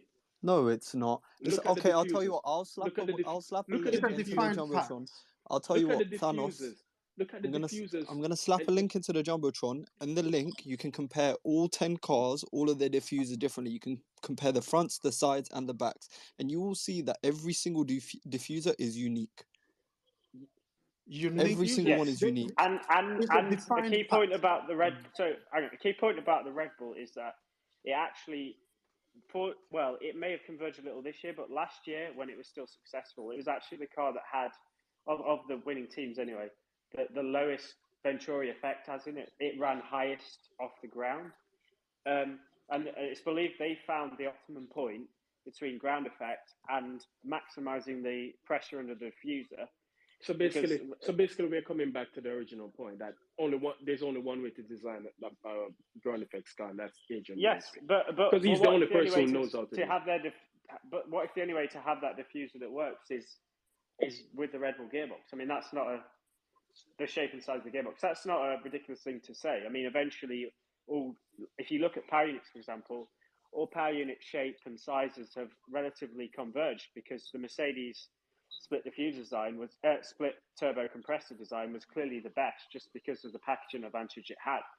What's not to say that Red Bull's gearbox design is not clearly superior for this set of aerodynamic regulations, and eventually everyone will converge towards that style of gearbox as well. I mean, it's not far fetched, and I don't think you can say it's wrong. Yeah, and by the way, there's nothing like Thanos. One of the things to keep in mind, like, because you made that comment, and I think there may be truth to it, although you might find it annoying, and that's that maybe the way Red Bull has designed their car is in fact the only way to do it in order to win. And the reason I say that is because Jordan is using the term convergence, and I'm an airplane junkie. There's a reason why the most advanced fighter jets in the world all use delta wing designs and basically more or less look similar to one another. And that's because that design works. And so what we have seen over the course of 40 years, well, actually earlier, if we go back to the SR-71 Lockheed Blackbird, but the point is we have seen convergence happen. So maybe Red Bull does in fact understand the aerodynamics, the ground effects, But the diffuser, and they therefore clearly they do. have a car Or that. But they clearly do. But here, Clinton. But here's the next thing. But then the regulation is what just strict. Yeah. exactly, because if there's only one way to design Then the a regulation is winning car strong. under this regulation, then the regulation is not fit for purpose. Yeah. Because what it's pointing to is it's basically a spec series because every car now will have to be designed exactly like a Red Bull. This is the thing, right? So in every set of regulations, in theory, there is an optimal design. You can never get any better than this design for the set of regulations. But you would hope in Formula One that the teams would never get close to that, especially in the second year. Mm-hmm. But if they've got close to that in the second year, and the reason they probably have is because, like you say, the regulations are extremely restrictive don't give any freedom whatsoever, which means that Red Bull have probably found close to the optimal solution within the second year, which then means that all the other teams basically have to design their car the same way, because Red Bull have found the peak of the mountain at the very start. Whereas if you compare it to previous regulations, even Mercedes maybe didn't get to the peak of the mountain when they were at the top, because they were still finding things all the time, because the regulations were much more open and gave a lot more freedom in aerodynamic design. Doesn't that make it a good thing? No. Sports No, it's going not. forward. It's not. Well, the reality is, I think the reason we've got no midfield fight this year is because the midfield is too close.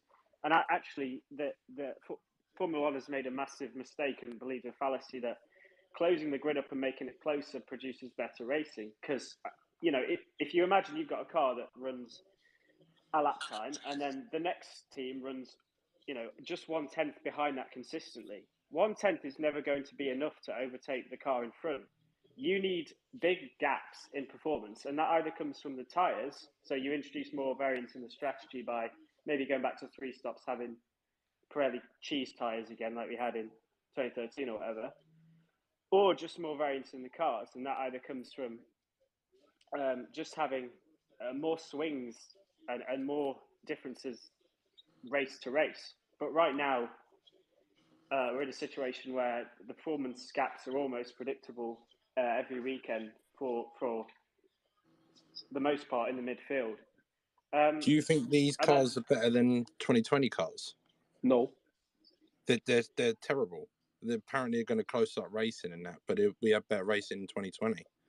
They're not better. Exactly. They're not better than the previous generations of cars. The reason we got better racing in 2020 is because, I think, especially at the front with Max and Lewis, is because the W12 and the RB16B were two very different cars. Like the Mercedes lacked a bit of performance in low-speed corners, but was really good on the straights and in the medium-speed stuff. And then the Red Bull was a downforce king, but didn't have the grunt in the power unit, probably more drag. And when you have those differences, you get better racing because it means that there are more swings from track to track. The problem with these ground effect cars is that because they're all the same, you don't have that difference in cornering performance. Every car is, really. I think Toto actually said it. I'm going to agree with something Toto said recently. The ground effect is shit, and the best one is just the least shittest. Well, every car is like terrible in slow speed corners. Yeah. Because it's ground effect. It's just one slightly less worse than the others. Yeah. So there isn't this scope to have these clear differences anymore, where like it's the grunt of the Mercedes PU against the might of the Red Bull in the corners, which creates more interesting race scenarios because it means that there are going into the straights and the braking zones which lend themselves to overtaking. You get swinging advantages and things which lend themselves to racing. Now with the cars being all the same, there isn't going to be any racing because they all run the same lap times in the same areas, and they all have the same strengths and weaknesses, in my opinion. So when I said earlier, basically, what Formula One has done, they want it to be forward thinking and innovative, but they went for a more archaic set of regulations that basically doesn't lend itself to innovation and good racing. Yeah, actually, what Formula One has done, for those of you with long memories, there used to be the IROC series in the United States, which was basically a form of NASCAR or stock car racing, where every driver was given the identical car. And it came down to, driver ability and understanding of tires. So yeah, Thanos, to your point exactly, Formula One has essentially replicated the thinking behind IROC, except doing it in an open wheel car. So we're heading towards basically a spec series in some ways, which is just nonsense. I mean, okay. Yeah, I mean, there's nothing on the cars. Looking at what's changed from last year to this year, there's nothing on the cars particularly exciting, is there? Yeah. We don't have those amazing things anymore where we used to turn up and. Yeah, it was Mercedes doing it in the previous era, but before that it was Red Bull. They just turn up with something, you go, oh wow, like, nobody would have ever thought of that. Now it's all so predictable, and the cars are all converging to look the same. It's not what Formula One was ever meant to be about. So when I said earlier, sorry, Jordan, when I said earlier that the new regulations favored Red Bull's short wheelbase because of the way their cars were previously designed, you guys told me I was wrong, but now you guys have all just done a U-turn and said exactly to prove my point. But Red Bull doesn't run a short Do you want a wheelbase. medal, for example? But Red Bull does. We're not talking about wheelbase here, are we? No, but that Jordan proved my point by saying, but you guys all just proved my point by saying that, because when I said that their short wheelbase led to them being more aerodynamically focused, which is why they're so dominant in this new generation of aerodynamics. You guys told me I was wrong, but you guys have all just backtracked and just proved I was right. How we backtrack? But how we backtrack? I mean, when you talk Because about you've just literally done a whole U-turn. How have we done a U-turn? I think rather than wheelbase, you probably mean the rake of the car. When I said Red Bull runs higher, because the Red Bull always ran higher, which is basically the aerodynamic principle behind their car.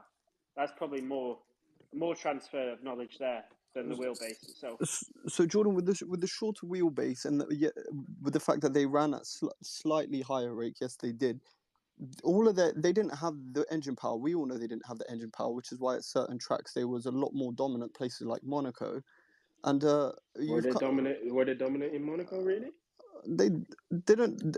I'm sorry. Daniel Ricciardo won like 8 races in his life, and one of them was at Monaco.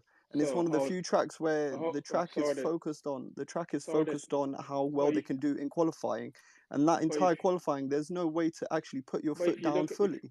But if you look at from 2014, I don't even want to go 2014, probably 2011 to 2020, to just say 2014 or 2017-18. What was Red Bull record at Monaco? It doesn't matter what the Red Bull record at Monaco was. And I'll tell you why it doesn't matter, because we're talking about a 7-year period. That whole 7-year period. But you just said that's why it went well at Monaco. Red Bull did not go well at Monaco. Their record at Monaco is shit. They've only won Monaco once. Did they win it last year? They won it last year. Yeah.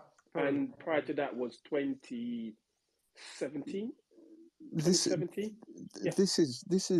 it's very what? To put this in the politest way, it turns into an echo chamber where if you try and present an opposing opinion, you guys just really completely flat out disagree.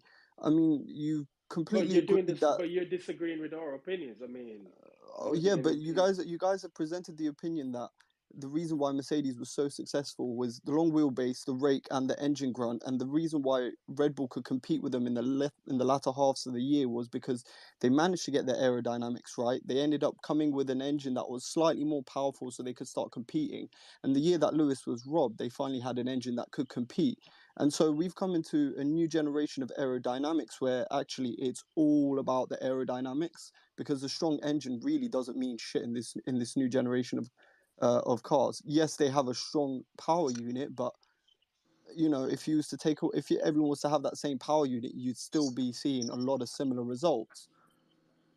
So yeah, but you make that sound like the Mercedes like W12 wasn't aerodynamically good. It was the second best car on the grid. It was good, but this entire shake-up has essentially put them almost at ground zero for having to redesign their car. It was same for everyone. Because their entire philosophy was all about outwash. They could only lead the races. They didn't know how to. There was instances where they did a lot of overtaking, but it wasn't a consistent thing. Oh, and so they didn't. I think the data doesn't back up what you're saying. Just stop, please. It doesn't back it up. I mean, there may be merits. I can see there may be merits that some of the knowledge Red Bull had about what they're doing with the diffuser could have carried over. But I think the reality is. But that's not wheelbase thing, is it? Well, this is the thing. No, it's not. So the wheelbase, the Red Bull's wheelbase was not unique. It was standard. Merck just chose to run a longer wheelbase. They needed that to make their concept work, which was low rake. But Red Bull basically got given the wins because the FIA just nerfed Mercedes into the ground with fuel mixture, DAS, and everything else to do with Mercedes. If they didn't take that away, Red Bull wouldn't have standed a chance, in my opinion. Yeah, well, I mean, if you look at what they did with the 2020 car as well, I mean, that was far and wide more aerodynamically efficient than the Also, Red Bull. the Oh whole yes, Abu in Dhabi fact, it was situation, the idea was to yeah. actually clip Mercedes' wing for the 2021 regulation. It was just to cut off Mercedes' downforce, and then Mercedes actually overestimated or underestimated the effect it will have on their car, and that was why that championship, I still believe, it was that close, because the moment they took away that I think it was 10% downforce or something like that, that completely changed the dynamic of the W12 somehow. But Yeah. and that change was basically based on a lie anyway. So Oh yes, it was based on a lie. Yeah, it was based on a lie. But to go back to the original point, I think probably you're right in saying that Red Bull might have current advantage because of what they knew about, because of what Mercedes didn't know about high rate cars, because their design was low rake. Because that was all about the diffuser and the working the diffuser harder, having higher pressure at the back of the car. So that I mean, there may be merits in that. I think it's just confusing wheelbase with the actual. Yeah. Okay. The counter question that would be: if there was no purpose, for example, in this current design, do you think the low rake car would not have performed optimally too? Sorry, say that again. If there wasn't purpose, for example, in this ground effect design that cropped up, so low rake car like Mercedes, because Mercedes car was actually designed to run very low on the ground. I think if we say in a perfect world, porpoising as an idea doesn't exist, I think the W13 would have been the fastest car in the field, because that's what all the simulations said, and ultimately the only reason why they couldn't run that car on the ground like it was designed was because it was just bouncing way too much. Yeah, it was bouncing too much. And they did lose a lot of downforce from that. So I think ultimately that one decision was the problem with W13. But that kind of makes W14 more worrying, because that they had to change their direction because they got that wrong, and it seems to have made them even more lost, not more clear. It seems. Yeah. And it's almost like they've got tunnel vision from the fact that now they've made this one error. It leads into the next error rather than going back down. And that's why there might be merits as well in having a completely clean slate. Well, I mean, they say they're changing the concept, which is kind of clean slate, but also clean slate as in just don't focus on anything about this year's car as well. It's going to give you a lot of things in engineering is difficult sometimes, so I can agree with that. You never learn anything in Formula One. Yeah, you never learn anything. Yeah, you basically remember. That's the truth. So it's because remember, one of the arguments about these set of regulation was to eliminate outwash. They've pretty much figured a way to get it. Just threw that out of the window. Yeah, they pretty much figured a way how to get outwash. They will still do outwash. Get back to outwash with the current regulation. Yeah. So. Well, in my opinion, the main thing for this regulation was to change the running order, yes, the which is why there is huge merit on what Jordan was saying earlier, in that it favored those who ran a higher rake before the lower rake, because was almost as if, because you never stopped learning, so it was almost guaranteed Mercedes were going to go for a concept that would run flat to the ground, and they knew they would run into problems. That is foil hat stuff. That was a very interesting point. Actually, I never thought of that. Because there was an interview. I think I can't remember. Peter Winter did an interview. I don't know who he was talking to, and he said he was talking to some guy. I think his name's Toad, some old aerodynamics guy, and apparently the guy put in a call to James Allison and said, good luck dealing with porpoising. Porpoising, yeah. And in fact, he said they ran the numbers in simulator, and porpoising came up, and then he just sent a text message and was like, "Good luck with porpoising." But the thing is, and this this person apparently he designed cars, ground effects cars, so he had an idea that this was going to be an issue, and I think that's what saved Newey, because people forgot, that up until the second test in Bahrain 2022, that Red Bull That was Red Bull not a very good it car. was shit too. Yeah, it was shit. It wasn't until they brought that Yeah. package You and could it actually worked. You could see see the the relief. excitement. Yeah, the You could see the excitement. relief Yeah, the in relief. Yeah, in that Marco's camp. face Yeah. when it worked, and they're like, Yeah. "Yes, we Yes, this is cracked it." what we're looking for. Yeah. So, you know, look, case in point, the regulation is shit.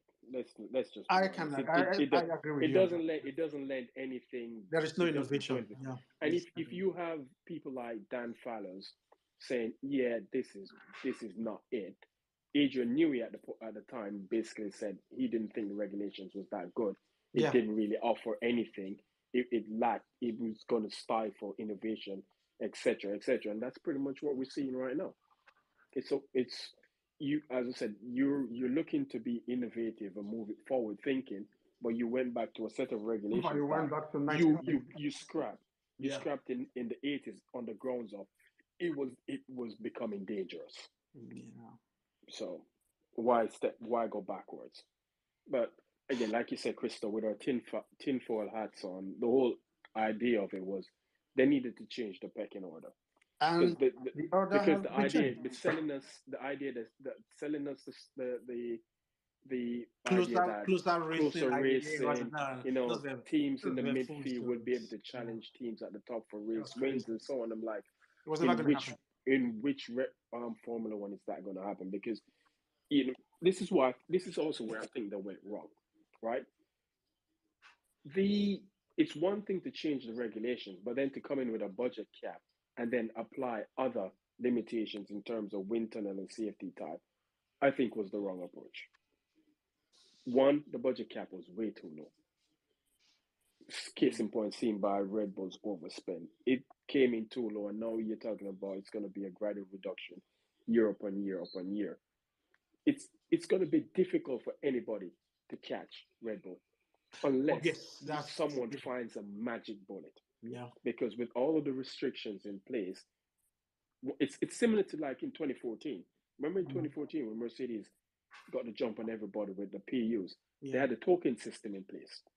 And that token system limited what teams could do in terms of the engine. Yeah. They had tokens for certain areas that they could work on, and that was basically it. And in some ways, it kind of baked in Mercedes' advantage from that point. There was a year Mercedes didn't even use the token. Exactly. Yeah. No, that was 2021. Yeah, something like that. They didn't use token. 2020. We don't need it. 2020. So anyway. Well, actually, on that, it wasn't that they didn't need it. They planned to bring a new, was it front wing, I think? And in the end, it didn't actually work, so they just didn't use the token. Yeah. Anyway, all right, guys. Anyway, I think that's enough for one. For one qualifier. Yeah, it's almost one. It's almost before you 1 go, a.m. Thanos, though, what's the expectations for tomorrow, dude? Lewis definitely is going to get into the points. Where in the points he's going to finish, I don't know. I think top 6. Yeah.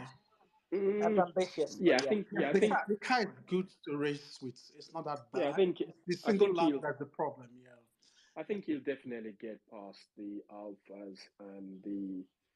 I don't know. Maybe the Alpine because they do look quick, but and obviously he's going to get past the Haas's as well. Yeah. And so on. So I think where is he? P13. Yeah.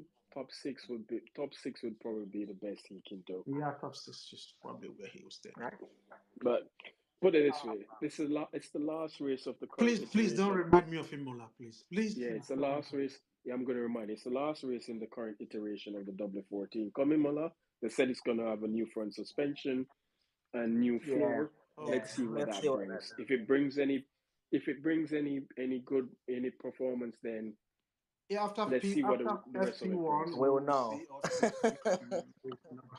We will know. So, we the team in itself is in a deep hole. They're just gonna have to dig themselves out. You know what I mean? There's no one else to do it but themselves. Yeah, this kind of reaction from TOTO is really strange for me. Yeah, no, I know because he said it last year. He said it last year that the car. Yeah, but it was a bit measured. To use this kind of statement to describe the car and the current iteration, I think it's a bit That tells you he's under a lot of pressure at the same time. Man. But Jordan say he's all in it for the money. He doesn't care. It's the money for him. Oh, he's under pressure because he sees his bank balance going down. Maybe. Under pressure. How's his bank? He's trying to keep the zeros up. But hold on. I'm confused now because you're saying he's trying to keep the zeros up. And the only way he can keep the zeros up is by winning, right? Yeah, so he's under pressure. But you said he didn't. All he cares about is money. Yeah. You don't think? Yeah, I'm only joking, by the way. I'm not being. Is this the final argument before we go?